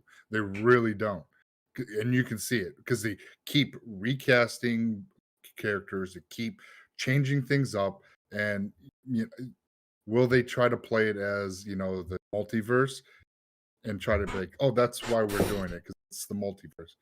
Who I'm not sure, but I personally liked the Zack Snyder cut. It was fantastic. It set up so much with the DC universe that I can't wait for, and they did really, really well with Ray Fisher's Cyborg. Like, Zack Snyder really told his story very well in this movie, and I liked it. So I hope that they bring him back. We don't know what the story, what the story is between all, the bad blood. I know Josh Whedon, was a part of the reasoning, but after seeing the movie, they pretty much cut out his whole entire story. So maybe he handled it, not in a professional manner. I'm not sure, but it definitely, setting up, Martian Manhunter, could be Injustice. The Flash, he did a better job of portraying his story. And I hope that they either Warner Brothers or AT&T, because AT&T is the one that kind of greenlighted the Zack Snyder cut. So hopefully AT&T takes over that and green lights his vision, and kind of we see and get what we get from that. And then if they want to change everything up again, at least we got to see, the Snyderverse. Yeah, I'm like torn right now because like I want from DC what MCU has, right? I want the big expanded universe where we can have all these crazy conversations that we've been having, like where is all this? What does all this mean? Where's it going? What could possibly happen? Because it all matters, because every little movie or every big movie or every show or anything plays a factor into everything else, right? So that's the cool benefit of that. But DC doesn't necessarily really have that right now. But I saw the potential in the Snyderverse and the Snyder cut to what his vision was. I think he felt like he had to make a 4 or 5 hour long movie because he couldn't make 3 movies. They wouldn't greenlight, here's make a Cyborg movie, make a Flash movie, make a, so he tried to cram so much into one thing, and he had this amazing vision, but you can't release that at theaters, right? So, and then, he had his tragedy happen in his family and all that. And I think WB was done with that vision at that point. seeing the Snyder cut showed me that he was onto something with that expanded universe, and it sucks to see what could have been, right? But I really enjoyed watching it. Now, where I was torn is like, okay, I want that, but I also like where they're going with this Matt Reeves Batman, right? Because that trailer, I was more hyped after seeing that trailer than I have been for anything Batman, period, that I've ever seen in a movie, right? Because the whole vibe of that, bringing the Riddler as the main protagonist, antagonist, is just everything I've wanted. You got the detective Batman, it looks like, it's dark, it's serious.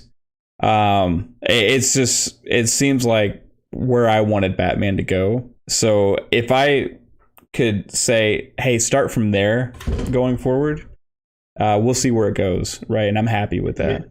Here's the issue, I think, there. I think that the Snyderverse works to me if you think of it as an Elseworlds graphic novel, right? If you think of it as, I don't know if you guys read these when they came out, like the Dark Knight Returns or the Killing Joke, like that kind of, or Kingdom Come, right? And really, it very closely mirrors JLA 14. That's where they had to sort of go up against Darkseid, and there was an alternate future, and Batman had to sort of play like he had to go undercover for years to pretend he was being mind controlled by Desaad just to get close enough to punch him in the face. That's a funny story. So if you ever read, you should go read it. But there's a scene there where he basically convinces Desaad just to see what it's like to be human. And then Desaad turns himself human. And he says, what is it? What is it like? And then Batman punches him in the face and then said, that's what it's like. You feel pain. Anyway, and then in the end of it, the Flash has to reset things. And so he runs so fast that he turns into the bolts of lightning that struck him to give him his own powers. It's pretty cool. I think who wrote that? I'll remember his name in a minute. Who wrote that? But that's very closely where Zack Snyder takes that inspiration from. That being said, I think it works as its own thing. So if you go from Man of Steel to BVS, which the more I watch it, the less I like it. But Man of Steel, I think, is the best post-Nolan DC film so far, bar none. But if you go Man of Steel, BVS, the Snyder cut, and hopefully if they'll do, so I don't think that they will, but I think if you look at that as a contained thing, I think it works. Me too. I do not think that Zack Snyder has given us something to build a sort of MCU style universe around. I don't think that dark tone and what they're doing there works to build something we could tell any story.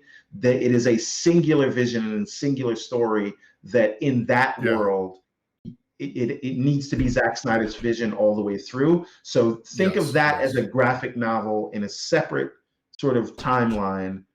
And then they need to build something else. Now, the other problem is Batman, as told by Christopher Nolan, and now what it seems like Matt Reeves is doing this in the same vein, that more grounded Batman, which leads us to something that is more interesting, is less fanciful than what the Batman that Zack Snyder has given us.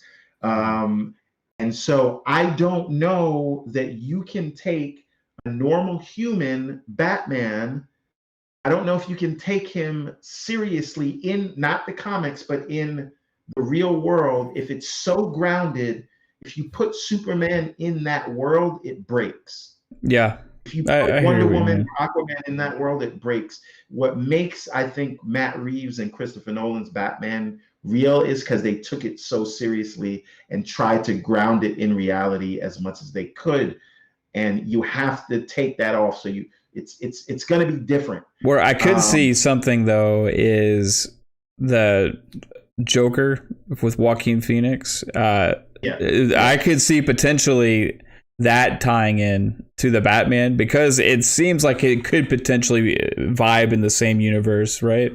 Mm-hmm. I mean, there are enough Batman characters where you could make a whole Batman universe with all the human sort of heroes and villains. That I think would definitely work. And you could have Nightwing spin-offs and Batgirl spin-offs and all manner of film universe stuff around. But that to me also gets a little like boring, because why do they have to keep coming back to Batman? Like, I love Batman, but like DC is so much bigger than that, right? Mm-hmm. DC is like, what if the like Marvel is the everyman on the street, like their heroes have normal problems just like us, but DC is what if the gods walked among us. Yeah. And their pantheon and their history of stories that they're telling, I really would love to see them do something that is more connected. So I don't know. Yeah, I don't know, man. They have a rough problem. I don't know how to solve it.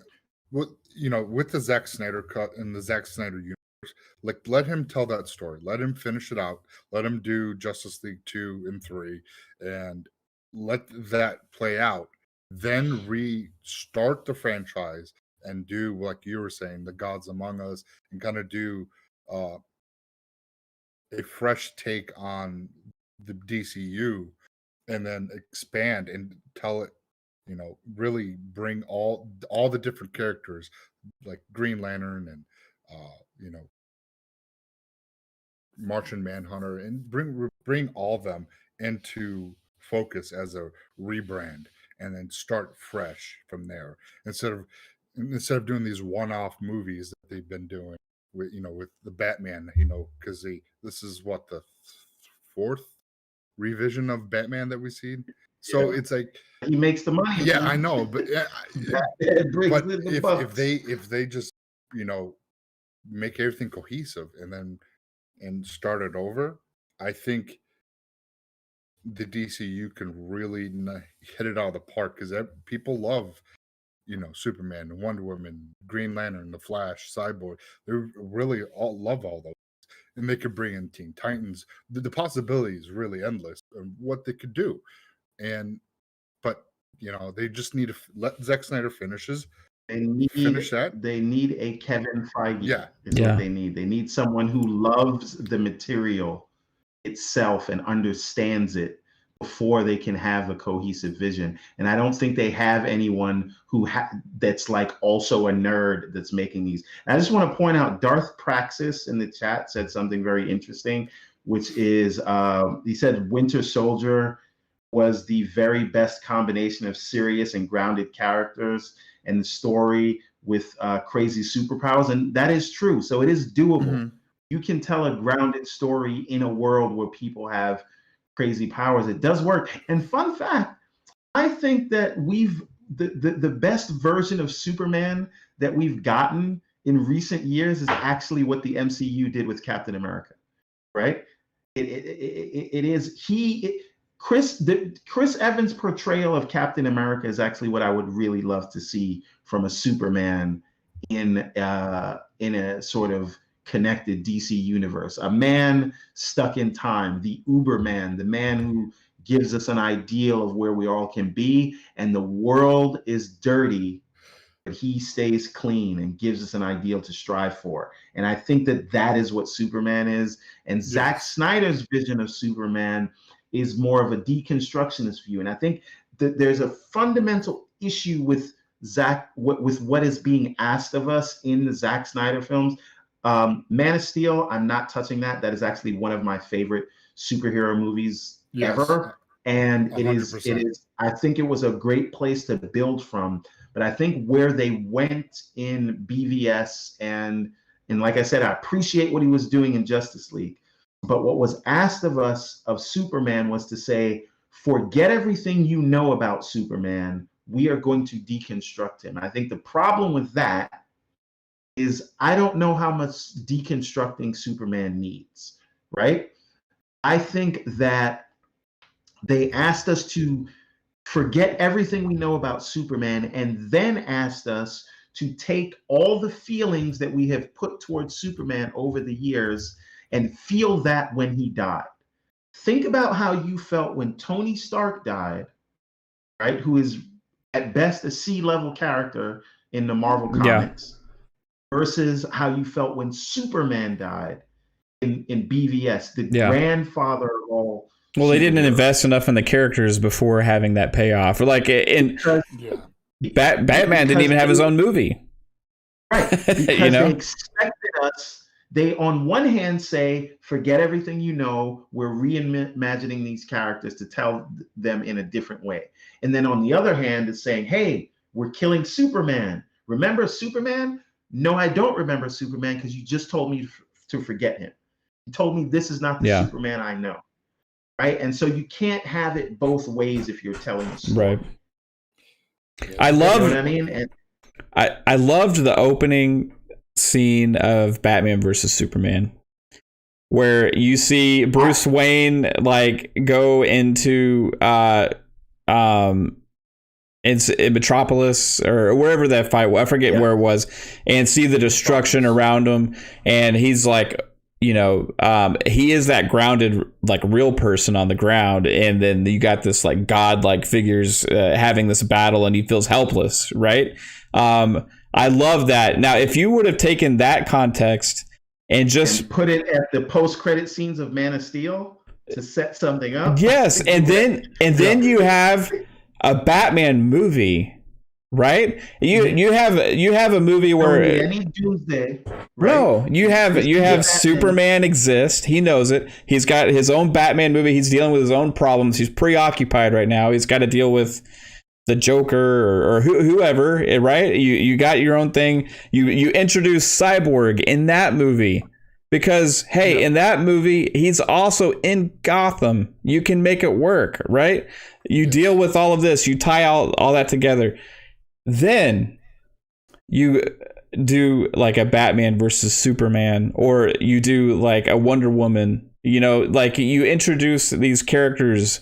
You can introduce Flash in credit scene in Wonder Woman, or it's something creative. That's what the stuff that the MCU did, right? The problem that DC had is they didn't make enough damn movies with the Snyderverse. They needed to hire him to do like, okay, you're hired on to do 4 or 5 movies with this vision, or at least that, like you say, they should have had like a Kevin Feige guy to overarch 5 movies to make sure they're all cohesive in the same thing. But you can't do that with 3 movies, and that's what he was trying to do.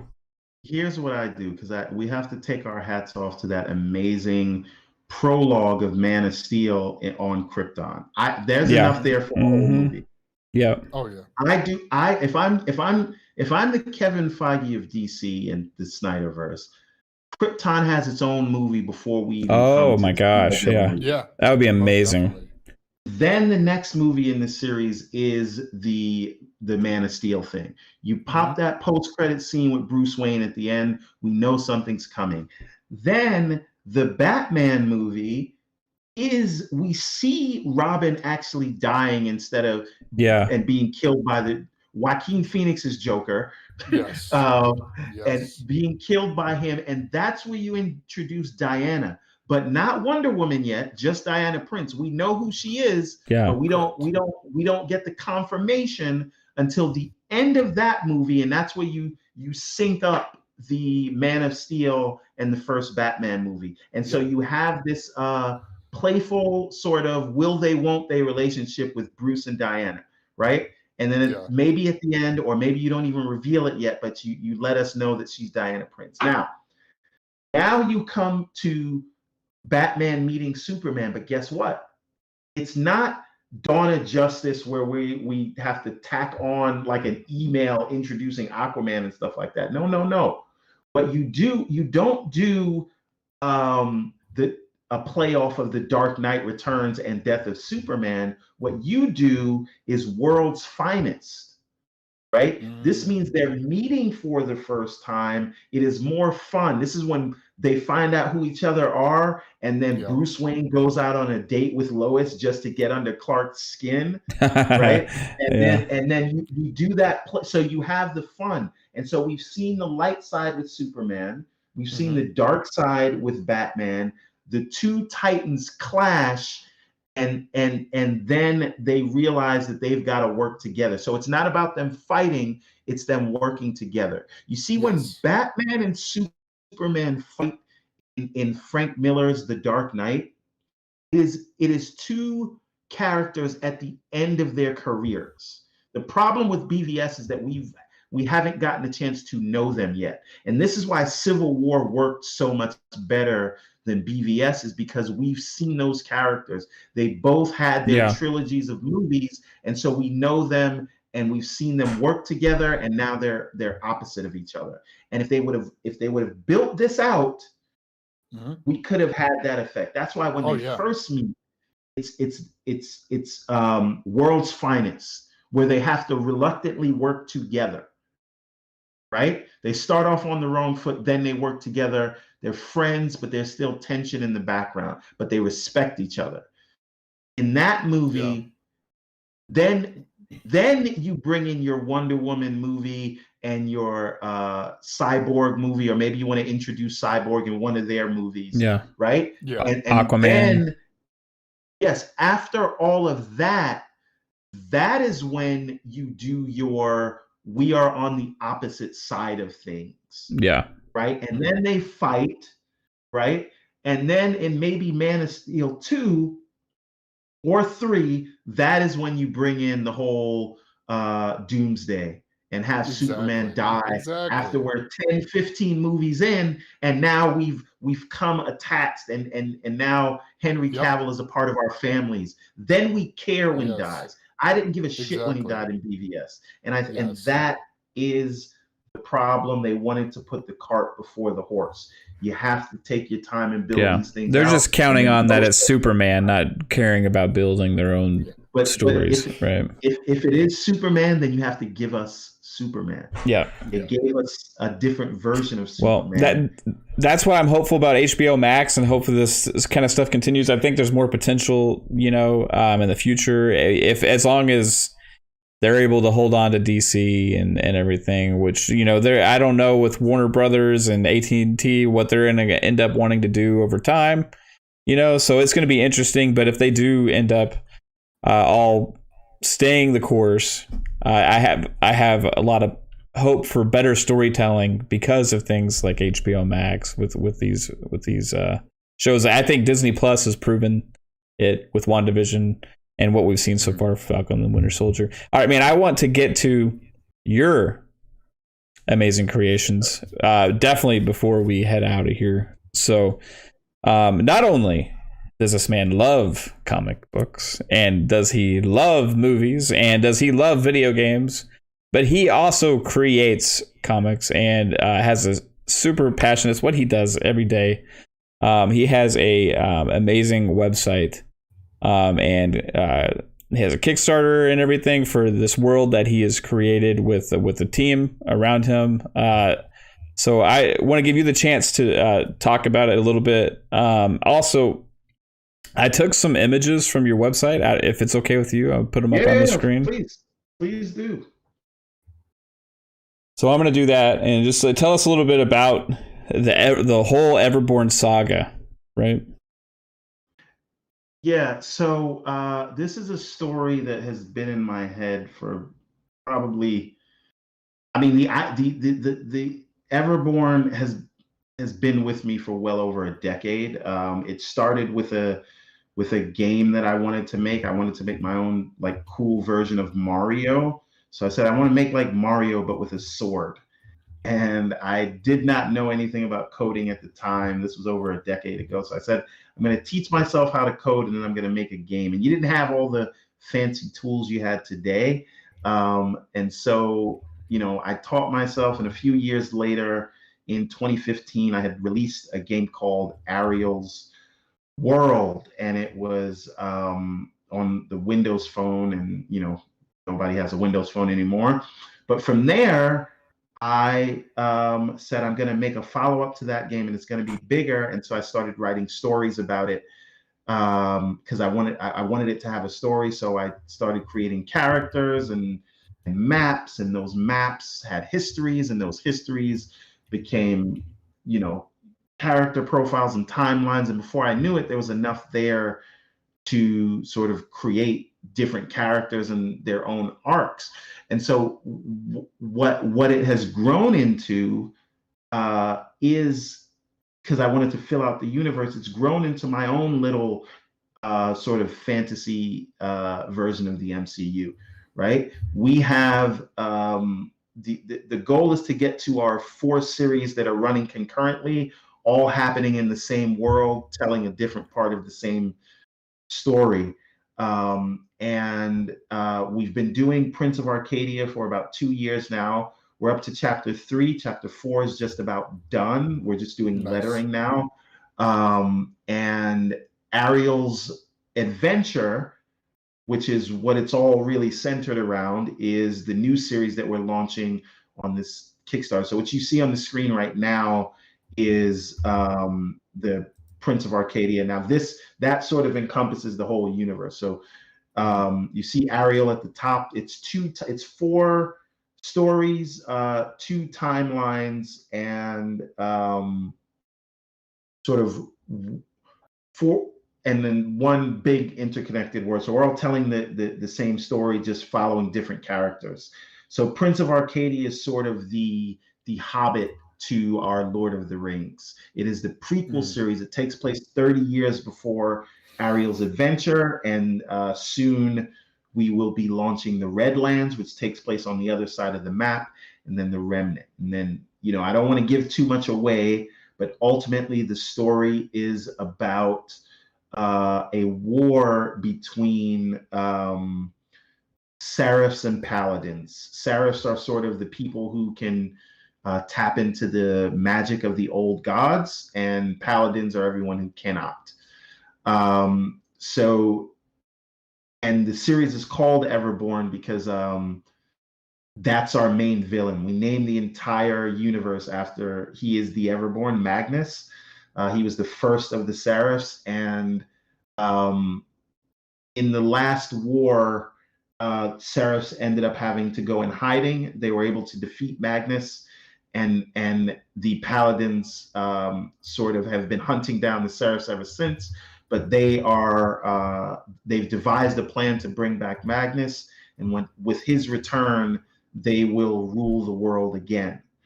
And so everything is leading up to that war, and we follow it from each side of it. So Prince of Arcadia follows the Paladins, and the Remnant follows the story of the Seraphs, so we can see it from their side. And the Redlands is it's going to play a big part, but I don't want to say what it is yet.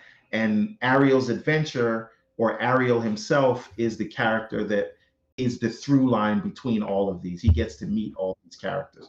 So that character you see there on the right is Baltimore. He's him, and the other guy on the left is Godwin. Their story is what Prince of Arcadia is, but both of them are princes, and they're vying for the throne. In Ariel's adventure, we see that there's an old man, Baltimore, and he is not the prince. In fact, he's living in hiding, trying to raise Ariel because of a prophecy that he has learned about, that Ariel is the one who will bring peace to the world. I can't give away any more, but I say this to say it's all connected. So the Remnant, which will be coming out a little bit later this year, in the novel format, because we have a novel as well, and we're adapting that to a comic book, follows Alice Ravenwood, and that is the front line of the Seraph side of the war. And so that's I think I'm rambling at this point, but that's the story. It's all connected. Everyone, we flesh out all of our characters, and it's it's my own version of what would happen if you sort of mix these comic book connected worlds that we love and sort of Western style fantasy. But I'm a huge fan of manga and anime, so that is the art style we opted to go with. So I hope that it's a good amalgamation of what you've come to love in your favorite comic books and fantasy novels and anime. So that is it's a broad vision, but it's something I've always wanted to do. I've always wanted to tell stories. I've been so invested in all these other stories that I've wanted to tell my own. So this is what I do. And if I won the lottery today, if I hit the Powerball, I'd still be doing this. Yeah, that's awesome, man. By the way, I just picked up the Ultimate Edition. Just listening to it, I was like, oh, okay, this got me intrigued. I can't wait. So yeah, I picked it up, so I can't wait to read it. Thank you. We send everything out within 24 hours, so you should be getting it in a few days. Awesome. Now, the other thing I want to talk about is the Kickstarter that we have going on right now. Mm-hmm. That is, Mav, I don't know if you can show that. Maybe. Oh, let me bring it back up. It's fine. Oh, this Kickstarter? Yeah, let me. The Kickstarter, or what do you want to? Yeah, the Kickstarter. Yeah. Okay, yeah, let me bring that up.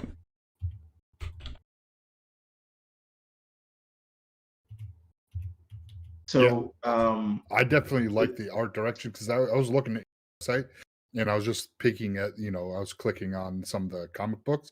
I love the art direction. It's great. And the little clips and story that I was able to read, I was like, and then hearing you talk about it, I was like, okay, this really got me intrigued. So I need to pick it up. So this definitely looks up my alley. I love. Thank you, and yeah, man, I appreciate it. I've been doing this for so long, and like I was telling you before we went live, and maybe this is the case with any sort of creator. There's a lot of like sort of self-doubt. And I didn't think, even though I'm doing all this, I didn't think it was ready or I deserved to do this yet, right? And so I said have sort of been funding this whole thing like just from my paycheck for the last like 8 years. And this is my first Kickstarter campaign, because I wanted to prove that I had a product that was worthy of like asking people to come and check out. So it is our best work, and I hope that when you guys see it, you will really enjoy it. So I don't know if you could scroll down just a little bit. There's a little delay here, so. Oh yeah, because I'm watching it from YouTube. Yeah, this is the cover, so you can see. Oh, nice. What's going on? And there's a video under that, but it probably won't be able to play just because I know there's a lag. But we actually put together a fully animated like trailer, right? Like that's it there. Well, I can hit play, and you guys will be a little delayed, but it'll play over the stream if I'm okay to do that. If you can, yeah. I did watch it. That was awesome. We made this literally just for the Kickstarter. I hope you guys. I didn't want to come to Kickstarter.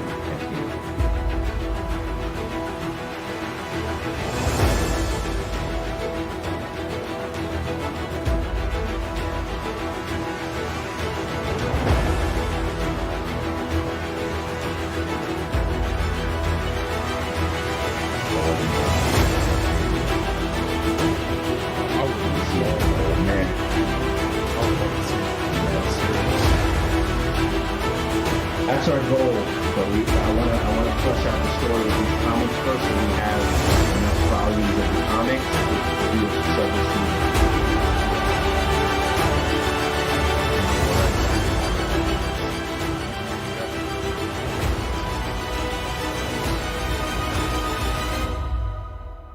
Thank you, sir. Hey, who did the music for you, man? That music is amazing. Oh, I had to look around like forever for it, but there's a place called Pond 5 where you could buy sort of music, so you pay for a Yeah, license. So like I think I paid like $150 for that, but it gives me the license to sort of use it in a for-profit yeah, project. So that's a great if you choice. ever, yeah, we had a sort of a more metal version of it before, but it didn't work out too well. So but the other thing I want to say about this, like everybody, if you can just check out this Kickstarter page, you can get to it if you go to everbornsaga.com. That's our store there. But there's a link right at the top that'll take you to this page. It's literally only about 4 days left in this campaign. We hit our first stretch goal, so everyone that has pledged it that includes Prince of Arcadia Ultimate Edition, they're now going to get a hardcover sort of for free, a hardcover upgrade for free, I should say. And but our next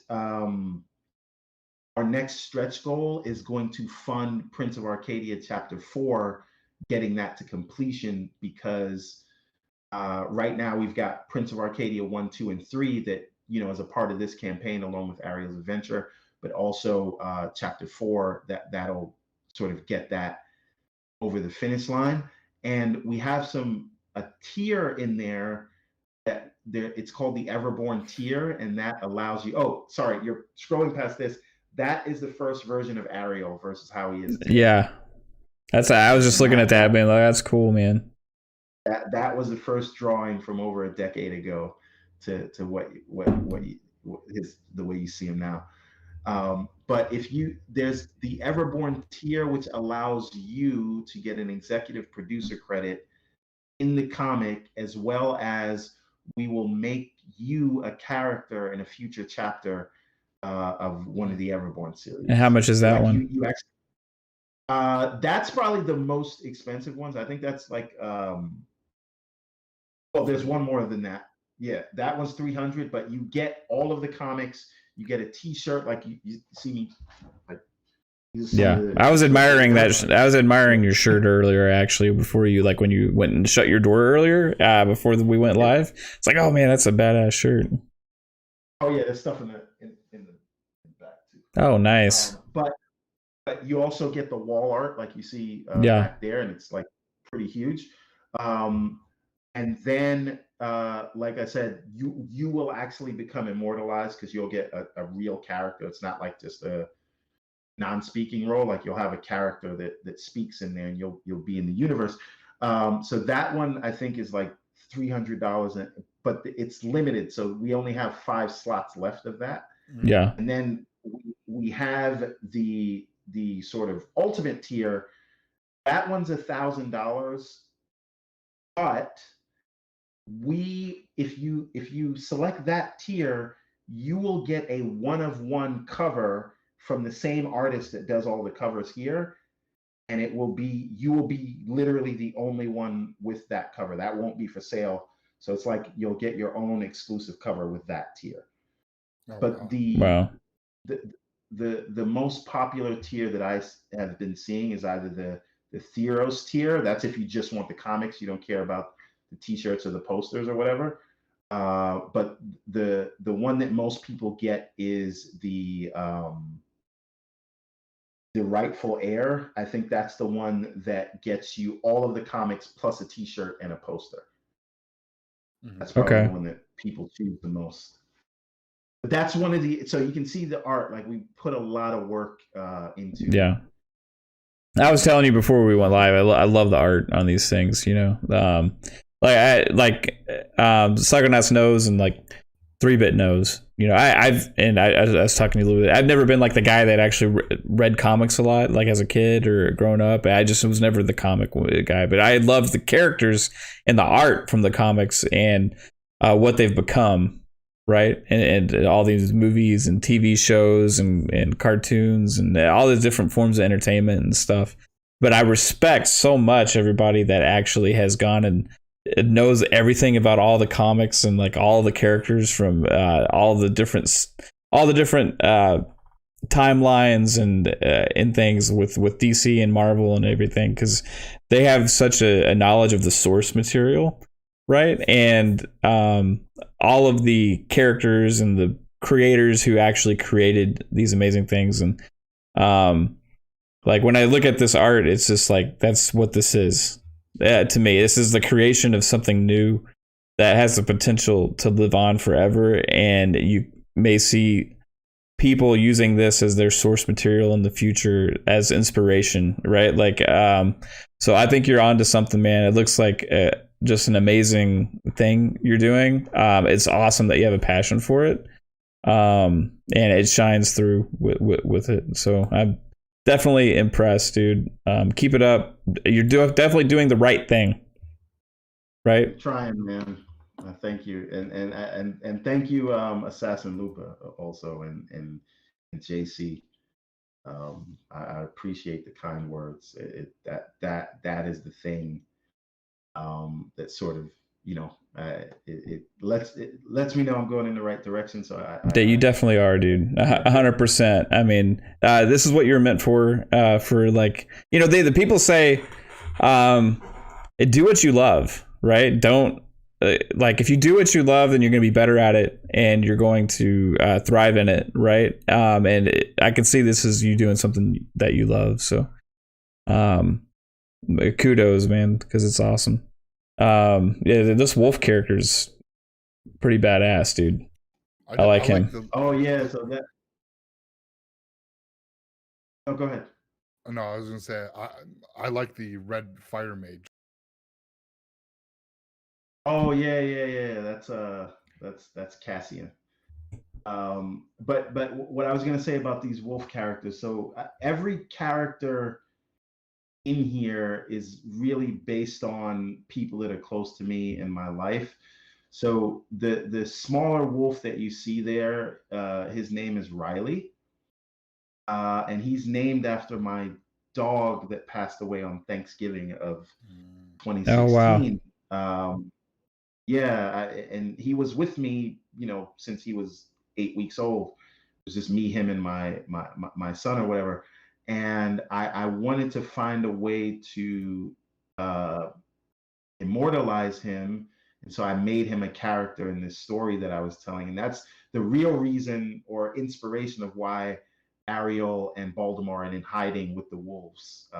They were created as a way to sort of bring this Riley character about, and all his mannerisms, his sort of Napoleon complex, that Riley, being a small dog, would try to fight the biggest dog. But that's where that character comes from. Now, in the story, the other wolf that you see there is Ragnar, and Ragnar is his younger but much bigger brother. So all the wolves are really big and strong, right? But Riley ended up, he's just ended up being really small, and this is why he became friends with Ariel, because Ariel's the only human in the village. And wolves don't get along with humans; they just have a secret pass to stay there. But Riley is the oldest son, so he is next in line to lead the wolves, because their father is the Earl of Ethrin, the wolf colony. And so there's resentment there that 3 bits back. There's resentment there from the younger but bigger brother, because he thinks that his big brother isn't strong enough to lead the wolves. So that's sort of where that we build that whole thing in, and then Alice Ravenwood, the lead character in the Remnant novel that I wrote, that will be out as soon as we can afford an editor. That character is based on my lady. So that's the book there. That's the cover for the book, The Remnant. That's awesome. I want that. Yeah. Well, we're trying to see if we can hit that last tier, the final stretch goal tier, because we'll use that to pay the editor. If we hit it, then we'll see that novel sooner rather than later. But and that's really every character is it's a personal story to me, even though it's wrapped in this whole like manga sort of fantasy world. Right on, man. But yeah, I could talk about this all night, but and like I said, just everybody, if you can, check out EverbornSaga.com. Click the link at the top. Check out the campaign. It is the culmination of everything we've done for the better part of a decade. This started as a video game, and then it worked its way into this. And we're working on a new video game that will come soon enough. Yeah, well, all this is awesome. I want to also acknowledge that 3-bit, not 3-bit, the 3-bit is back from Oz. You took a trip to Oz, and now you're back in Kansas. Some stuff going on over here. I thought Texas was the one that had tornadoes, not freaking Georgia. Yeah, that's we had some really bad storms last night. Where I'm used to that though, like my whole life, that usually about 6-7 times a year you're in a closet. Because sirens are going off and there's a tornado supposed to drop on your head any minute, Rare. It's very rare over here. That was crazy. That does not happen where I live. Well, glad you're I'm good. Okay, man. I'm good, everybody. Yeah, so good. I just DM'd just like, you okay? Yeah, my data, I don't know, it was acting weird. I couldn't respond to people after a while. But I'm good, everyone. And Everborn, what you're doing is incredible, man. I was able to listen to a little bit, and I was getting to cover, but that what you're doing over there, that Kickstarter is awesome, man. And I love talking with creatives and being in a environment where we can all talk comic books, and you can also talk from the point where you're creating these things as well as a writer and creators. It's awesome stuff. So speaking of being a creator, how do you feel about what we do here is we're almost like critics in a way, right? We give our opinion on things. As a creator, how do you feel about speaking on your critiques on sort of like other creators, right? So if you talk about the Snyderverse, I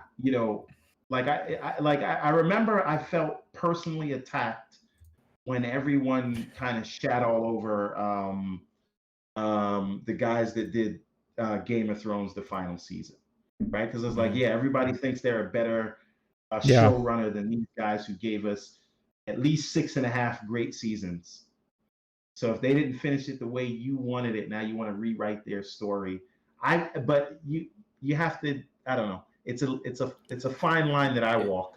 It's definitely hard, and I always worry, like in the industry I'm in, that I run into these people I'm talking about, which which I do, but sometimes, but it's weird. I don't know.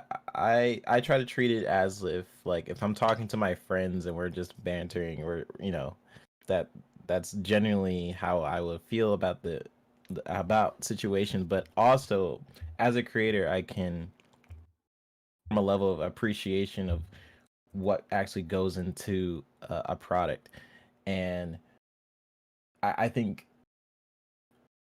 that's really where it dives into. Like when you're creating something, people just consume whatever you're creating, right? And they're like, oh, that was cool, it, like for example, my film Crimson Tower, it took me about a year, almost 2 years to make it, and it's only 7 minutes long, and that's 88 shots. That is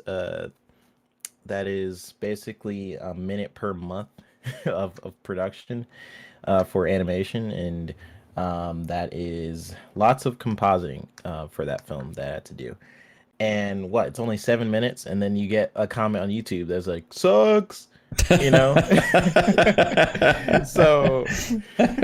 you never know. That's the side where I can really empathize with creators, and be like, creators like poured their thought into this product. They have more than you, most likely, Like, I'm sure Everborn has thought about his story way more than this random comment that's like, oh, it was okay, you know? And sometimes it's actually not the creator's fault for the way things turn out. It's somebody else's fault, right? So you got a company that's also funding, right? You got a lot of other issues that can cause problems with projects. That's not actually what the creator ever intended for people to see in the first place, right? I think a lot of times people get blamed for things that aren't their fault, right? Yeah, it's weird. I don't know. It's a fine line, like you were saying, because we're in the industry where we might bump into these people, yet I'll be talking about them on a podcast. It's always weird. Yeah, I don't know. Try to not think about it. Not all the time, but I can empathize. That's like another part of it. I always feel like, I think I can't tell you how many tens of thousands of dollars I spent just getting to where we are now with Everborn. And if you buy Prince of Arcadia Ultimate Edition, it's 100 pages. You'll read it in a half hour, probably never look at it again, right? And that's another thing. Like, so I know what you mean. You said like you made a film 7 minutes, and then people just no idea, because they look at all these things as commodities. So like that animation from the Kickstarter literally took a year to do, like 1 year, and one guy did it. And if I had to look, I didn't know what furry meant until I started looking at some of the comments under the YouTube video. I don't know if I want to know what furry meant, but the I think Psychonauts is an expert. So many furry comments. Yeah. No. Just because I am furry, but I'm not a furry. So we make these things that will be consumed and in many cases disposed of, but we do it anyway because we love it. So I just want, when you're sitting on a director or a writer or a team making a video game, they tried to make the best thing they could. No one who makes art goes out and says, you know what, I'm going to make something shitty today, right? There are a million factors that go into creating anything.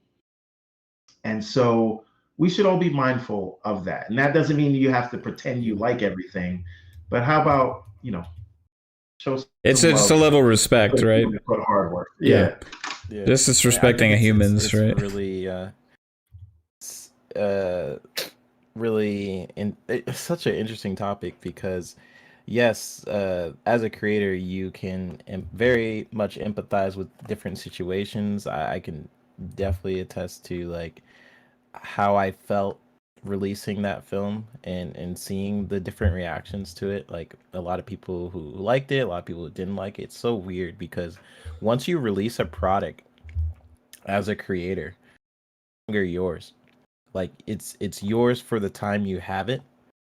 It's like a child. It, and it's your child, and then they live with you. You raise them, and then you have to give them to the world, and the world will do with them as they may. And you hope you instilled enough into it that it can stand on its own. And that's the scary part. Yeah, so scary.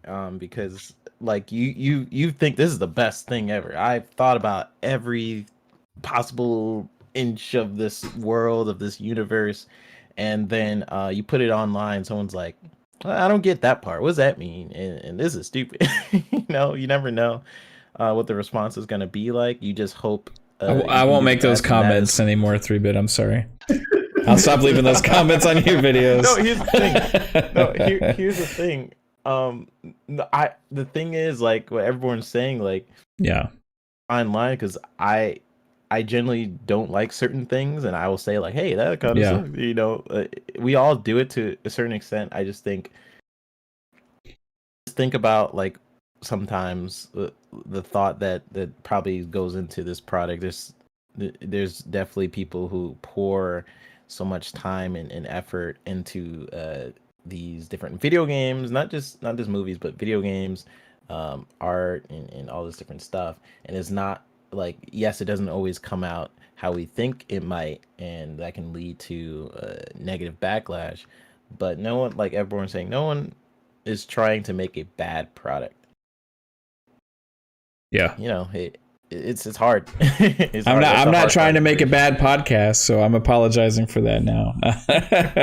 No, this podcast. I hope that you guys had fun.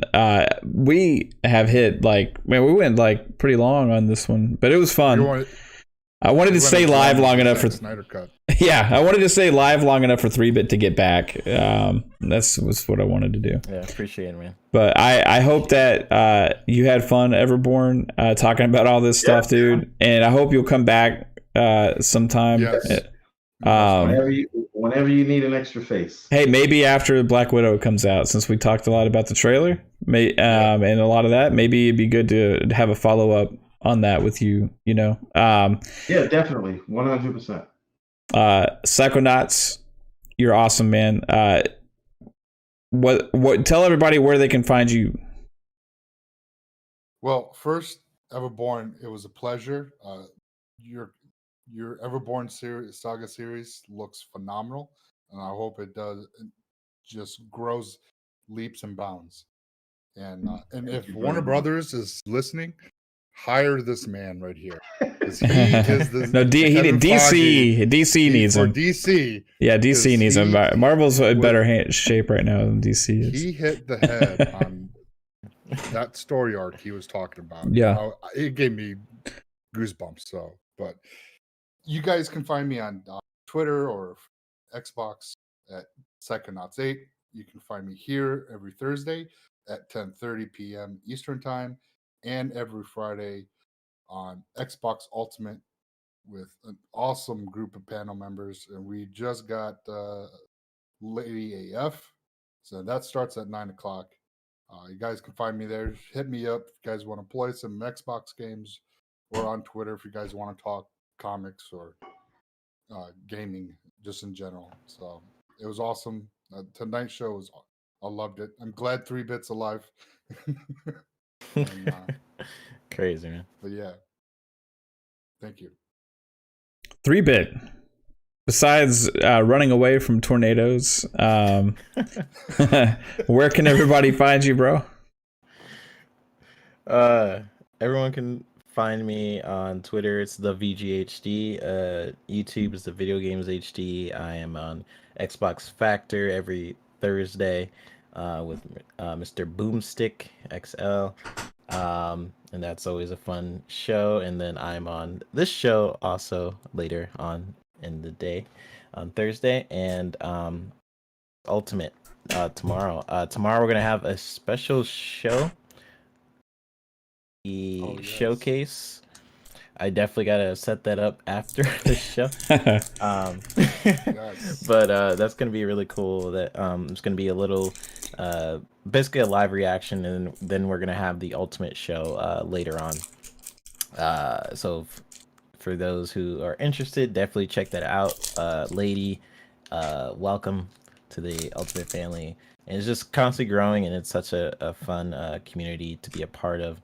And Everborn, again, for you to be here. Love talking comics.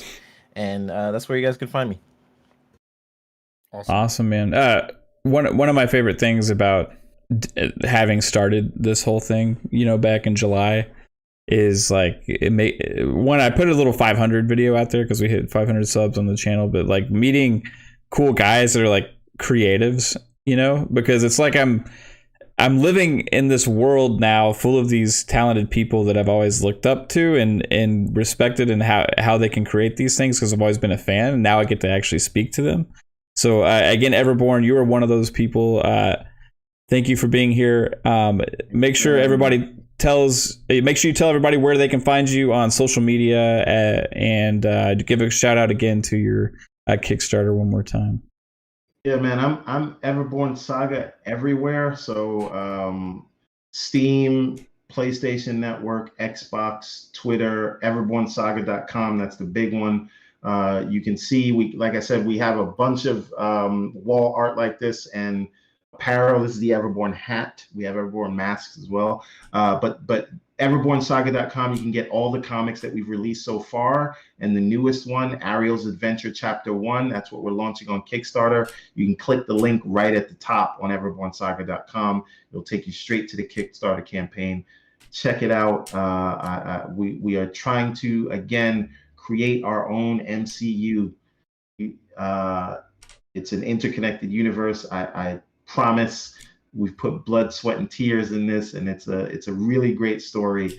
And I hope you all enjoy it, and I hope you all get a chance to check it out. And again, Mav, thank you for having me. 3-Bit, I might hit you up in the DMs because maybe you can connect me. I need an art director for the Everborn video game. And Psycho, like spot on, man, with the all the Snyderverse talk. So thank you, everybody. Thanks for having me. I got to go to the office, and not go to the office, but log into the office. So it was a late one, but I had a lot of fun. Yeah, man. And guys, you can find me on Twitter, Fun Speculation, YouTube, that you're here right now, Fun Speculation. Check this podcast out. Also, Xbox Ultimate Podcast out on the audio platform, Spotify, Google Podcasts, Apple Podcasts, all of that. I hope you check it out. We appreciate all your support. Thank you for being here in the chat. You guys are freaking awesome. Thank you so much. And I'll also, again, like 3-Bit said, Xbox Ultimate tomorrow night, 9 p.m. Eastern. He's doing a special show for the live reactions of the Xbox Indie Game Showcase tomorrow on his channel, the Video Games HD. So make sure you guys check out there. You'll have several people from the Xbox Ultimate crew on there doing that live reactions. Me and Pong Soul are going to be hanging out with Boom on his show, on doing live reactions over there with Archimedes and Jamie Moran. It's going to be a good time. Check out either channel, whichever one. I'm sure 3-Bit wants you to be over there at the Video Games HD. So check that out for sure. Thank you guys again so much. And until next time, have a great one. Bye. Bye. FunPop.